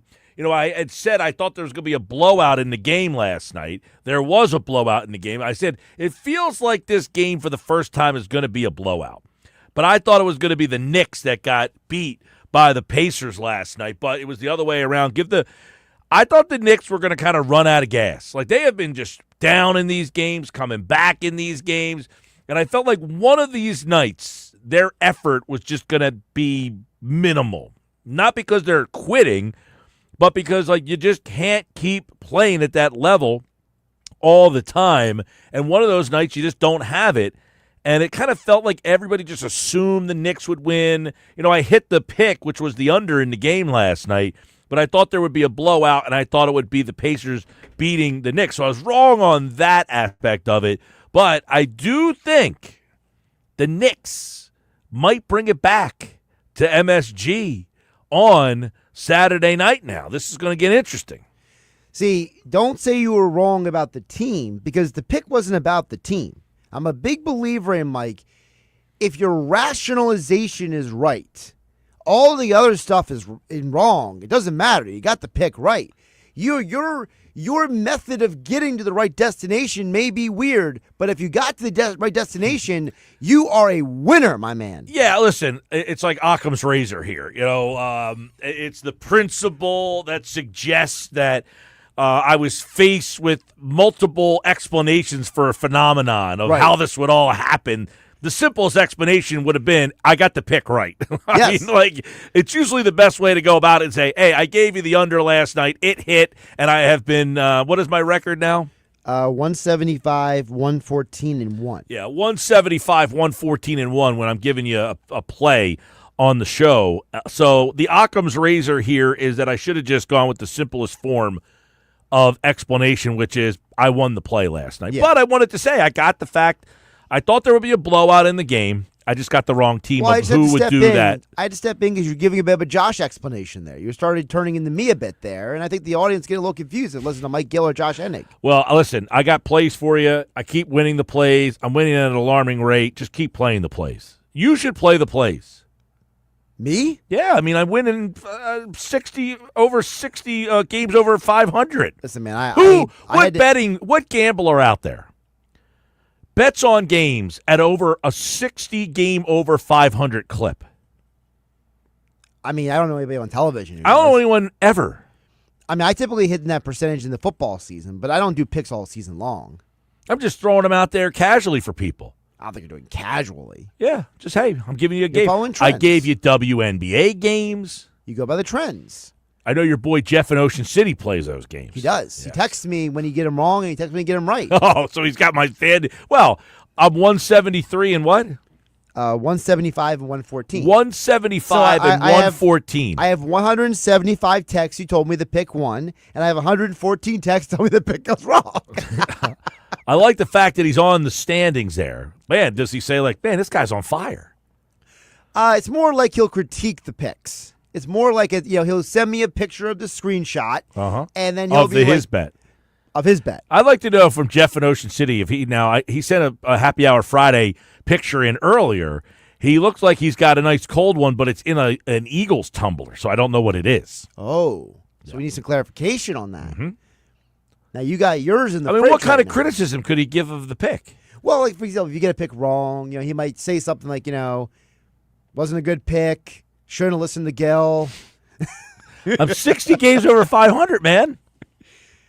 Sometimes when you get it, I mean, you do have 114 wrong, so you're not perfect. You're not, the almighty over here. 174 right. We're not going to call you Bruce Almighty anytime soon. I don't know too many people in about 300 plays would be 60 games. Now, you said 60% in the football season. But that's only because I only do it during the football season. I don't have a reason to do it all year long. I do it just during football season. I stay in my lane. Well, you said you follow the trends, and, like I play a WNBA game. I'm 2-0 in WNBA. You are. You're 2-0 in WNBA this season. That Caitlin Clark's out for a little bit here. It's going to be – did you see the so Caitlin the Fever Clark, are in trouble for two reasons. Not just because Caitlin Clark is out, but their big offseason acquisition, Sophie Cunningham, ain't showing up either. Well, I was going to say, Caitlin Clark is out. The tickets for the game the other night were $6. Now, if that doesn't tell you something. It tells you everything. Holy mackerel. Like, I don't think I've ever seen such a precipitous drop. The first night she played, there was a line 3 hours before the game down the street. Yeah, I know. I have a buddy of mine who lives in the Indianapolis area, and he told me, he said, I've got to take my daughter to the game. Decided not to. Because of the line. I like the text message here, 609-403-0973. Mike, I guarantee if I start playing your picks, they won't win. I'm that guy. I'm the place where gamblers go to die, Matt and Kate May. Is that a challenge? I don't know. I mean, I'm not – listen, you don't have to play my picks. I'm not, yearning for you. Now, this gentleman, he's right. He says, I feel like Jeff in Ocean City owes Mike some Fuegos. Now, Jeff in Ocean City has gotten me Fuegos. I feel like every time you see Jeff in Ocean City, he gives you something. No, he does. So I just want to get that out Jeff there. Jeff in Ocean City is a very generous individual, I should say. To the text message, he says, I feel like Jeff in Ocean City owes Mike some Fuegos. He actually brought me a 6-pack of Fuegos the last time we did a live show, or one of the times we did a live show. He stopped out, and he does it very casually. He doesn't say anything. He just puts it on the table, pats the table a couple times. Gives you a little salute. And walks away. Yeah. He's very respectable. He realizes Mike Gill's on the radio, but I want to take care of him. Mm-hmm. Well, I appreciate that. So, you get the free pick later on in the show tonight. I got a WNBA game for you tonight. Oh. So, I've been on fire on the WNBA games. Yeah, listen, I mean, the only reason why I know anything about WNBA is because I play fantasy WNBA. I'm like the only guy you know, Mike. I don't know that I can name 5 WNBAers. Paige Beckers. That's one. Clayton Clark. Obviously the Asia Wilson. There you go. Yeah. 2-time league MVP. Yeah, she's the MVP of the league. I do know that. The girl from LSU, that Reese, Angel Reese. There you go. That's 4. That's Come on, 4. you need one more. Brittany Griner. There you go. She's still playing? She plays for Atlanta now. Deladon's not still playing, right? No, she's retired. Right. Okay. Too many injuries. Just don't have any time in my life for another sport to add to the list. Sorry. It's one of those deals for me where it's like that's kind of how I feel about when people come to me and ask me about like the College World Series. I'm just like, I don't have. Well, those are different. Energy. See, that's different. That's different. That's an event. Okay, so you're saying that like there's a difference between following WNBA is a season, mm-hmm. 40-game season. I don't have time to follow another. You're not following the whole college season. It's like you don't watch college basketball. You watch the NCAA tournament, though. I do, yes. Yes. So this is the same thing with the College World Series. You're not investing more than like a week in that. Gotcha. I mean, you're seeing who's playing in the. Do they do Sweet 16, I guess? They have like the super regionals and yada, yada. But the College World Series is an event-based sport as opposed to a season-based sport. No one's watching a whole season of college baseball. There's just nowhere to consume it. There's not like a channel. I mean, you could go on ESPN Plus and watch a lot of college baseball if you wanted to, but you're not getting like a team of your – like I can't go watch a whole full season of West Virginia baseball. I mean, maybe on ESPN Unless you really wanted to. Yeah. But it's not as consumable. The WNBA, you can consume a game pretty frequently now. They have, a lot of distribution. They're on ION TV, CBS, ESPN, ABC. So there's a lot of places that distribute WNBA games. But, you don't like the Little League World Series. Don't have time for it. Don't have time for it. That's an event that I could watch It's an event. It's 2 weeks Sure. of your life where you're like, hey, I really look forward. It's like Well, when, that's how it is for me with, for example, the tennis majors. Like right I'm now, saying, Roland like Garros Wimbledon. is on. There are certain people that are like, hey, for 2 weeks, I'm into the Wimbledon. For me, Love it. when I go on to my guide and I see Wimbledon on ESPN and ESPN2, I want to throw my guide. I want to throw my remote through the See, television. I'm all over that. Yeah, I don't need tennis on both channels. See, you I- want to give me one? Fine. I know- don't mind Yeah. you getting one channel. I think they deserve one of the channels. Okay, that's they fair. don't need to Rochambeau me on two. Like, for example, right now the French Open is on. You Yep. know, I got that at my attention. Yeah, my buddy Todd, he's into the tennis majors. I get the text, who was playing yesterday. I don't even know the guy's Joker name. played yesterday. But I was getting those texts all day yesterday. I said, I don't have time for this. I don't have any time. Don't care about the tennis majors. I got to be honest with you. I used to be much more into the golf majors. I've kind of lost my interest in them as like the Masters. I tried to get in. I tried to get into the PGA 2 I'm weeks always ago. invested in that, yeah. I tried this year, and for whatever reason, it's kind of dissipating a little bit. Well, what's interesting for me, and Mike, maybe you might have a similar story. I was never that much into golf outside of like the casual, like, oh, Tiger Woods is on TV, until I started working with a guy years ago. I used to be a co-host and producer of a morning show. This is over 10 years ago. The guy was obsessed with golf. And I kind of was like, all right, if I'm going to work with this guy, I got to learn more about this golf stuff. You know what I mean? And I was like, all right, now I'm invested. Now I'm interested. Now I'm educated. And now it's just kind of like, it's a useless tradition like any other for me. Yeah, the golf stuff. You know what it is. When I was younger, and I'm able to watch it with people. Now sitting on my couch by myself, I just can't get into it. See, I'm so used to doing stuff by myself that doesn't bother me at Well, all. my girlfriend, she'll watch the Phillies. She'll watch the Sixers, like Sixers playoffs. She's into, So Phillies, she'll sit and watch that. She's into the Phillies.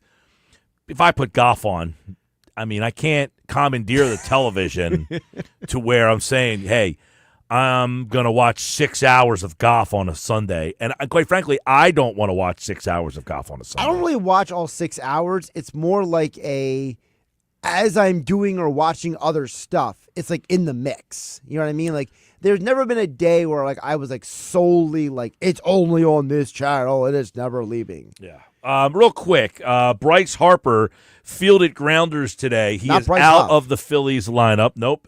Bryce Huff is out of Philadelphia. He gets traded, and that will take place on Monday. But Bryce Harper fielded grounders today, but he is out of the Phillies lineup for a third straight game. Now, according to Matt Gelb, who tweeted this out a little while ago, I guess Harper, he's not in the lineup tonight. He has not swung the bat since being hit by a pitch. He probably will not swing today either. He is taking some grounders at first base with a sleeve on, and when he returns, he will be wearing a new elbow brace. Now, my question with that is, the new elbow brace, he didn't really specify. Is he talking about like one of those like braces that are kind of like almost like a knee brace looking thing, or is he talking about Like the armor. yes, like when you go to the plate and you see these guys wear those things on their Like Barry Bonds used to have one on his elbow, remember? He was a left-handed yeah, a lot of hitter. these, almost every guy. They were actually talking about it the other night, how Bryce, he's like, I can't even believe he doesn't wear one, considering he had surgery on that elbow. Now, Well, you see Yeah. Ronald Acuna, he's wearing the shin guard, and he's got a shin guard looking thing on his knee area where he Correct. hurt his knee. Yeah. And by the way, he still fouled the ball off on a part of his leg the other day that was not covered by the shin guard. Yeah. So Harper not in the lineup tonight. The lineup tonight has Alec Boehm back at first base. He's playing first base again for the Phillies. You got Sosa now playing third. Now, I wrote about this at 97.3ESPN.com the night that it happened. Let's say Harper ends up on the injured list. Now, this has been known to happen with the Phillies, where they don't put the guy on right away. He's eating up a roster spot. He can't help your team. And then like 4 days into it, they're like, you know what? We need to put him on the injured list. Right. If that happened, what would their options be? Well, they can just keep Boehm at first base and play Sosa at third. and just do that for 15 days or 10 days, however long the injury situation would last. You got Bohm that can play first. Mm-hmm. You got Schwarber that can play first, I guess. I mean, I was at a game this spring where he was playing first base against Toronto and Dunedin, but he has only played first base a handful of times in his career. So, hasn't done it a lot, but can you get by with him playing first base for 10 days? I would think that's, possible. Definitely possible. I think playing JT Realmuto at first base and having Marshawn catch should be an option. That's my favorite option because I've seen JT Realmuto play first base before, and I think He hasn't played a lot. He hasn't played a lot, but I've seen him do it before, and I think it would be a great way, as you've pointed out, Mike, to take some wear and tear off his legs. Yeah, he hasn't done it a lot. I quite frankly think that he should have done it more in 2023 when Harper had the elbow surgery and missed half the season. Was that 2023 or 2024? I thought it was 2023. Yeah. I think the Phillies should have played Realmuto at first base when Hoskins got hurt.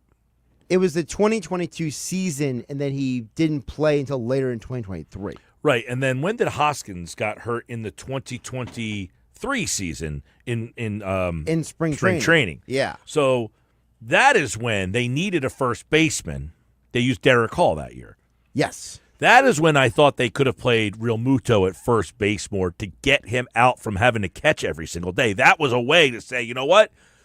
We don't need you to catch every single day. And by the way, for all the conversation we've had about the different positions on this team, there's no reason why if you played Realmuto, for example, in 2023 at first base, you couldn't have gone out and acquired another catcher. And now you might not be in this predicament with JT Realmuto hitting free agency after this year. Yeah, well, for whatever reason, they didn't feel comfortable enough to pull JT out from behind the plate. Well, they love him as a catcher. That's been reported by multiple guys. That this team loves him as a guy handling the pitching staff. As we talked about a little earlier, the fact that JT likes to play every single, he likes to play every single day. Which is understandable. I mean, he's a gamer, is JT. So there would be some options there. The other option, I guess, if you wanted to call somebody up, would be to call Kemp up. Absolutely. Dave Dombrowski was one of the guys he name-dropped the other day. Why not a better opportunity to call Kemp up for a few games, let him showcase. No, he is not a first baseman by trade. No, but do you let him play third base and play at least Bohm at first? So that's a possibility, too. You pull him up to play third base and then put Bohm and just keep Bohm at first base. By the way, he has played third base 292 times. He has played second 96 times. He has played first 26 times. Right, so there you go. He has very little first base experience. I mean, when you go with the all oh my God, I want to kill myself infield, you can go Kemp at third, keep Turner at short, put Wilson at second, and leave Bohm at first. See, I would say, first base would probably say, because as much as I think Hoskins stinks over there, and you're just like, hey, you can't make too many mistakes there, he seems to find a way to make every mistake you possibly can. Yeah. But you would be calling up a guy who right now is hitting .318 with a .421 on base percentage, 12 homers, 45 RBI, 10 stolen bases. Is it worth trying to see if you can find a little right-handed help? Even if it's for 10 days, just say, you know what? We got a guy. Let's just see if he can help us out. Now, my prediction would be go look at Weston Wilson's minor league numbers. Weston Wilson's a guy that he's a nice player, but he's not coming up here and setting the world on fire. Weston Wilson, when he played at AAA, now Weston Wilson is 30 years old now, but I'm talking about when Weston Wilson was going in the minor leagues. I mean, there were some years where you're like, geez, how come this guy isn't up here? This guy's been unbelievable. So his last full year in the minor leagues at AAA, Weston Wilson, he had 31 homers, 86 RBI. Pretty good. For his Hold on a second. So Yeah. what year was that? That was AAA Lehigh. He hit 2023. his last full year. Yeah. Okay, at AAA Lehigh in 2023, he hit 259 with a 363 on base, 31 homers, 86 RBI. Yeah, so he had big power numbers for one season when he played there every day. In 2024, he played 71 games there. He had 18 homers, 55 RBI, 14 steals. He hit 240 with a 340 on base. So still big on base, big power. None of that has translated to the major. I mean, Weston Wilson has been he's okay.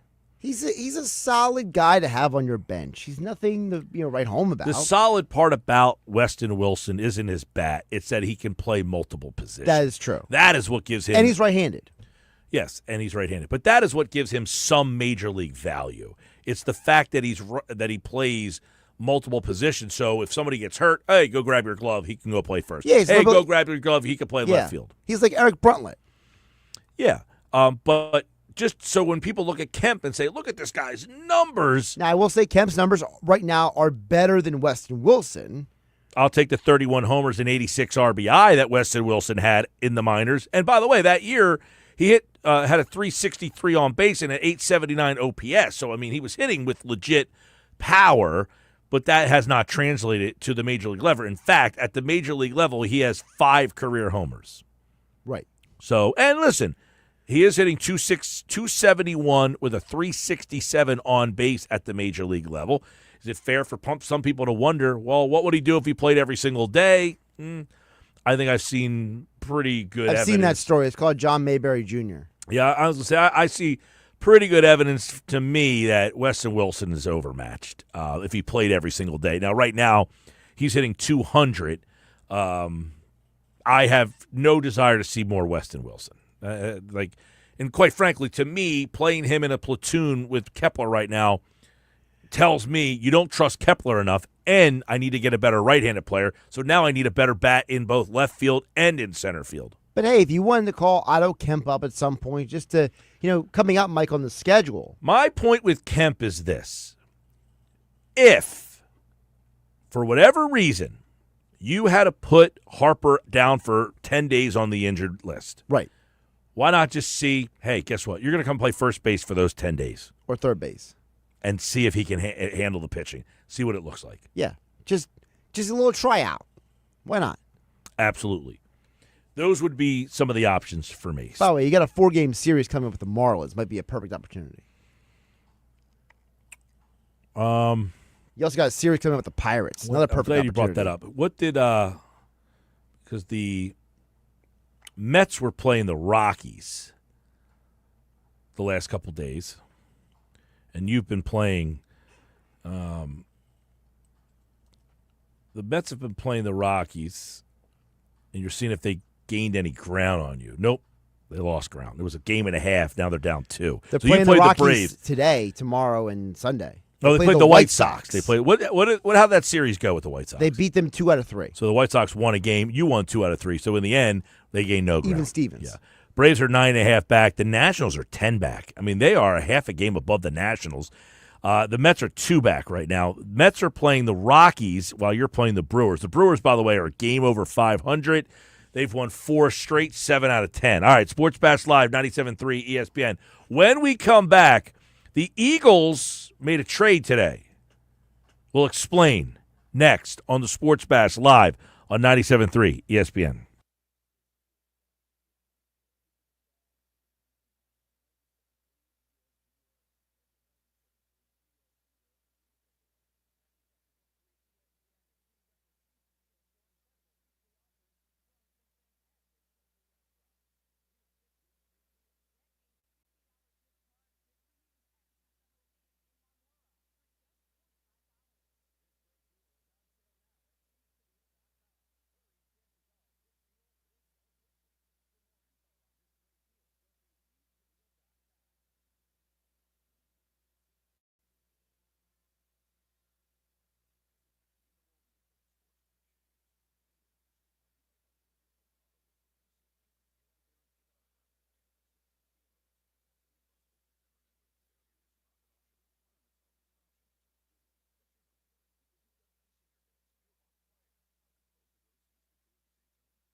At 5:31, Sports Bash Live, 97.3 ESPN. So if you're just kind of tuning in for the first time today and don't use any social media, I envy you there. The Eagles made a trade today. They are working to finalize a trade that will send edge rusher Bryce Huff to the 49ers for a mid-round pick. So the pick will be either a third, fourth, or fifth-round pick. So we are waiting to see what that pick will be. We should get the details of the trade post-June 1st. So probably on Monday on the Sports Bash, we will find out what the trade parameters are there. But Bryce Huff moving to San Francisco, and Rappaport was on the Pat McAfee show as the trade happened and broke it down. Bryce Huff has not been present with the Eagles. That obviously they paid a lot of money for him last year in free agency. Did not work out. I think they've tried, for a while to send him somewhere to kind of make it make sense. If you're the 49ers, it's a player who's got talent, who obviously, again, was a big ticket free agent item a year ago. I'd say given the familiarity with Saleh, that makes a lot of sense. And just knowing, Saleh's thoughts and views on Bryce Huff, this is a player who really, really, really liked. Listen, I did not like the signing of Bryce Huff. I don't think the guy completely can't play. I just didn't think he was a great fit for what Philadelphia did. I thought trying to get him to replace Hassan Reddick was not going to work, especially for $51 million. They paid this guy real money. I mean, they paid him between getting rid of him and what they paid him last year. They're into Bryce Huff for about $26 million. It's a lot of money for a guy who essentially did nothing for this team. He got 2 sacks, 11 hurries, and was hurt after week 12, didn't play, inactive for the Super Bowl. So it's a Busteroni play here.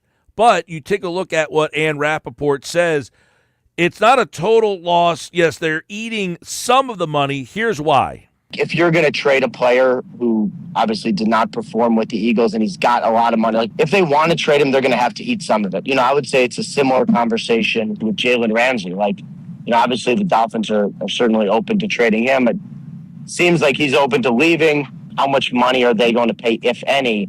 When you get a veteran who has not lived up to what you hope, generally, if you're a team that wants to get rid of him, you got to eat a little bit of money. They have to eat a little bit of money. But the way they did this, I think, was a good way to kind of, all right, we took a loss here, but we are going to try to not completely get Rochambeau'd here. So they went to him.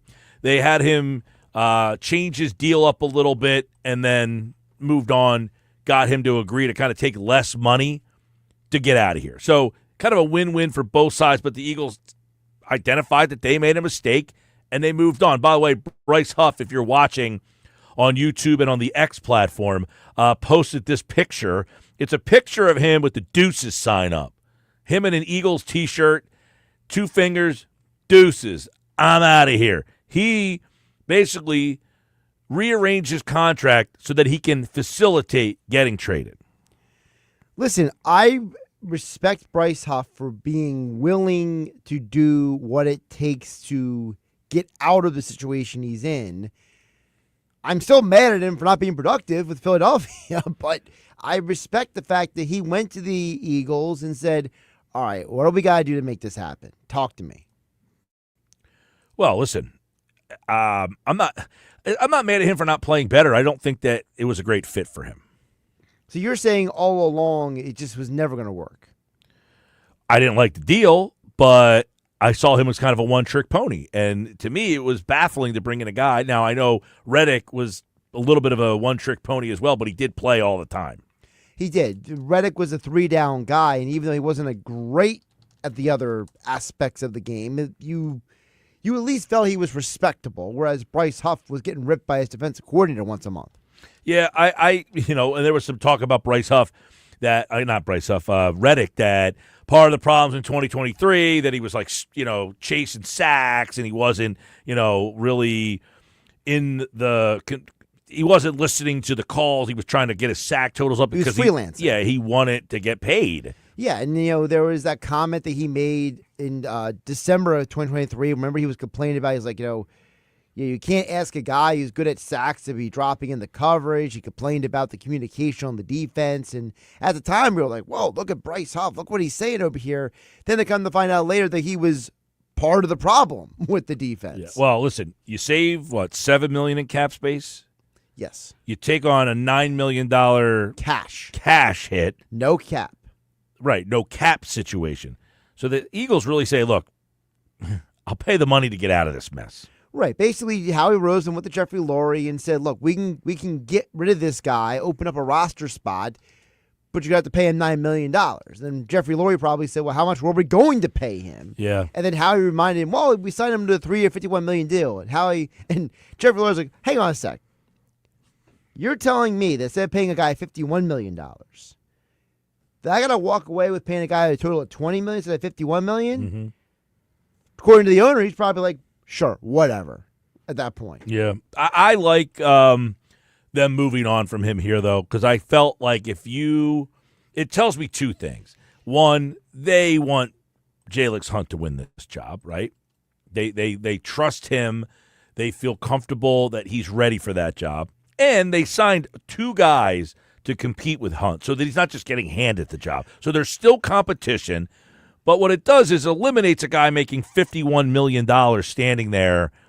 And if he's not good enough again, now he's miserable. Right. Now he's ruining the locker room. Big time. I mean, it's the last thing they need. And I think Jalix Hunt, by the way, he spoke the other day.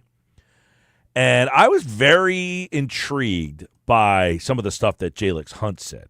You know, he talked about this offseason that he's watched tape and he's added like a variety. And he said, like, basically you have to have all these moves. Like, it's something, that you have to come to the table with now. Mm-hmm. You have to have a whole tool chest. And I'm adding all these tools to the tool chest. So I'm very interested to see what he kind of adds to the mix. Well, that's the comment that I remember. It was a month ago, or maybe not a month ago, but whatever it was, that Lane Johnson was on Chris Long's podcast where, Lane was talking about how he said, what got Nolan Smith from point A to point B was Lane said, he's like, look, I went to Nolan Smith, like, dude, you got to be able to do more than just one thing. And he said, credit to him, Nolan Smith went out there and learned more than one thing. And you remember Nolan Smith said a few months ago that he said, hey, I was going to Lane Johnson and asking him, what can I get better at? And it sounds like at least Jalix Hunt has a similar attitude. Yeah, so I'll ask the question of this. Whose season are you more intrigued by, Jalix Hunt or Nolan Smith? Nolan Smith. Yeah? Because I want to know, for a guy who set the franchise record for most sacks in a postseason run, what is the next chapter? What's the next move? What's the next step? Like, does he stay what he was last year, or does he elevate? Well, Smith is interesting. We talked about him during Football at 4. So if you missed Football at 4, check it out on the YouTube channel back in the 4 o'clock hour. And we talked about that. Nolan Smith was a guy who did nothing his first year and then was quiet for, about a quarter of last year. Right. Picked it up, around week 5, 6, 7. Really, in the second half of the year, though, he went bananas. And then in the playoffs, he was outstanding. Hunt was pretty good in the playoffs, too. So both of these guys really elevated their games come playoff time. I just feel like with Hunt that I really do think that Ojulari is going to be the starter. So I just don't expect Hunt to go out there and have a massive season. I'm expecting him to more be a very good, like, I think Hunt is going to be to the D ends what like Milton Williams was to the D tackles, where like he's a valuable player, but he might not put up the stats. You know what I mean, Mike? Who, Hunt? Yeah. I think Hunt will actually have some stats. I think he's going to get to the court. Yeah, I think he's going to be a guy who gets to the court. Now, you mentioned Milton Williams. His stats weren't like eye-popping, but like I wouldn't be surprised if Jalix Hunt, but at the end of the year, if he ends up with like 8.5 sacks, would that be shocking to you? Not me. I mean, I would be a little shocked. I mean, I'm expecting Hunt to get more like 5 or 6 sacks. Because I don't see him playing more than like 55, 60% of the snaps. If Ojulari is healthy and good to go. Yeah, I'm a big proponent of Ojulari. I think Ojulari could get a double sack season. Is he going to play enough? I think he could. I think that he's one of those guys that, you put him in the right situation to be successful. I think him and Nolan Smith could get a lot of opportunities because you saw that guy Jalen Carter in the middle. Yeah, and Jalen Carter, he's only entering the third year. It's crazy. Remember, Jalen Carter was the most double-team defensive tackle in football last year. The one question will be, how much did Milton Williams help and prosper, and he's not here? It's a good question. My one response to that is, Milton Williams was one of the guys who had a slow start to last season. So how much of what we see weeks 1 through 4 will not be indicative of the rest of the year? Let's hear from Dallas Goedert, who talked about part of the issue with the Eagles this offseason. This is from his media availability at OTAs. We know there's a lot of reporting that the Eagles were trying to move Goedert. Why was that? What was the issue? I've been very blessed to sign a good contract here. I feel like at some point I wouldn't want to play for less. You know what I mean? If I feel like I know my value, I feel like the Eagles know my value, and just finding something that I was okay with, a number that I felt excited. My time was worth it, or my whatever I can do on the field there's a threshold that I felt like I deserved, and like I said, we were able to get there. All right, well, he didn't think he deserved number 1 tight end in the league money, essentially. No, but to him, he felt there was a number that, for lack of a better term, was like the floor. He didn't want to go below that. Which is, I think, he wanted to be here, and I think they told his agent, go see if you can find a deal. And I don't think there was much out there for him.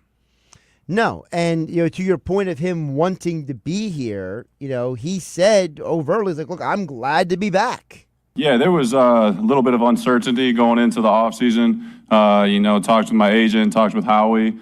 Yeah, there was a time where I wasn't here for the beginning OTAs. We were trying to figure out what was going to happen, and we came to the agreement of the contract I'm on, and I'm super stoked to be back here. Got a lot of love for a lot of people in this building. Got a lot of love for Philadelphia. So super glad to be back. And, we got high expectations and, want to help us get back to where we were last year. Yeah, and the big thing is, that was a area, which is interesting, that I wonder when they knew this was a possibility. Because they didn't draft anybody draft night. Right. Any of the 3 nights, yeah. They didn't draft anyone at all. Draft weekend, I should say. Right. They didn't draft anybody in the draft, not draft but they also night didn't being sign the first anybody night. after the draft whole either. Draft, yeah. Well, they signed 2 guys in free agency, but neither one of them at the level that could have replaced Goedert. No, not what Goedert does. So you wonder if the Eagles were like, yeah, in the end, we think he'll buckle. Because maybe he talked about his agent, that he basically told his agent, "Hey, figure it out yourselves." It starts with Howie and my agent. I let them talk about it, different things that went on, possibilities of trades, possibility of cuts, things like that. I kind of told my agent what I thought would be best for me, certain numbers that I wanted to have, things like that. And, I hired my agent for a reason. I trusted his opinion on stuff, but I kind of told him what I thought I wanted, and he worked that out. Yeah, so this is what I want. Go get it done. And I wonder when the Eagles got that kind of explained to them. It's a good question. Did the agent go in and first start hardballing, and then later go back to the Eagles and say, "Look," because they didn't draft a tight end, and they didn't make a trade for a tight end, and they didn't. And also, don't forget, Jordan Ronan had that report a couple weeks for the draft. Remember, he said, "Hey, the Giants called the Eagles about Goedert, but nothing came of it." Not that the Eagles said we're not trading him, but Ronan was like, "Look, the Giants called, but there's no deal to be had between the 2 teams." So if the Eagles were getting calls, right, and those calls were nothing that they wanted in return, did maybe like the day before the draft, they basically tell Goddard's agent, "Look, you want to make this work or not?" Right. And then after the draft, they got it done. Had to because, well, They didn't draft a guy. They didn't trade for a guy, and Nope. they didn't sign anybody of significance in free agency. So I wonder when they said, we'll get Goddard to come back here. This is where he wants to be. I got the Bet365 play of the day coming up next. Keeping it hot, keeping it going, keeping it happy hour Friday. I got some happy hour Friday picks for you as well. Get yours in right now. Give me a good one for this weekend. Brewers, Phillies, Saturday afternoon. On the porch, we'll be watching the game. Give me a good suggestion for Saturday afternoon. More Sports Bash coming up.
All right, 5:52, getting ready to get out of here. Bet365 play of the day coming up. Got some happy hour Friday picks as well. Some people texting in. Mike, I got my play of the day and enjoying a slack-tied Angry Osprey. That is a nice one there. That's up my alley right there. I like the Angry Osprey. It's not my go-to if I'm going to slack-tied, though. Is it in your top list or? I'd have to go look at my top list. They have some names of some things that I don't remember, but I know Angry Osprey's kind of like a normal one that they have there, and it's not. It's one of the standards. My top one. All right, so Josh got me this beer over at Gusto in North Cape May? Yeah, North Cape May. Gusto. It is a collaboration with the Seed. It is Anemakuri. Mm-hmm. Did I nail that? You got it. Anemakuri is the name of this beer. I have not tried it yet. Now, tomorrow I'm going to have it on the porch, 4 o'clock on the YouTube channel. We'll go on the porch, 4 o'clock tomorrow, and I will test this Gusto out. But this is going to be on my Happy Hour Friday list. If there's a collaboration between the Seed and Gusto, I am in. Josh from Cape May told me I had to make a trip down to get some. I went and did, and I'm very glad that I did. I almost went there to go get it myself last week. Instead, I stopped at Obscura Brewing in Middle Township, right? Cape May Courthouse, yeah. Cape May Courthouse, same thing. And I had, what did I have while I was there? Let me pull that one up real fast. It's in my list here. I just gotta. Yeah, off of exit 10 on the Parkway, for those who are wondering. Yeah, it's the old Bucket Brigade. Fractured Light was the IPA that I had there. Pretty solid there. I like the spot. They did a good job with that new spot down there. Obscura Brewing also was over at Myers Lighthouse. Hole in One. They had it back on. That's one of my favorites, but I went with a little lighter one. It was called Middle of the Day IPA. Middle of the Day IPA. Love that one. Very similar to the Hole in One. They had another one called Beacon that was pretty solid as well. Wanderback, has one called Risk Management. It's a double IPA. They're out in Vineland. They're not open yet, but they do make some beers out there. I told you about the Buna Connection, the Back Roads. I definitely recommend that one. Back Roads, Buna Connection, Wanderback, Risk Management, Fractured Light, Obscura, Middle of the Day IPA, Myers, and I definitely will be trying this Anemakuri from Gusto. Bang. By the way, the play of the day, L.A. Sparks versus the Aces in the WNBA. That's my Bet365 play of the day.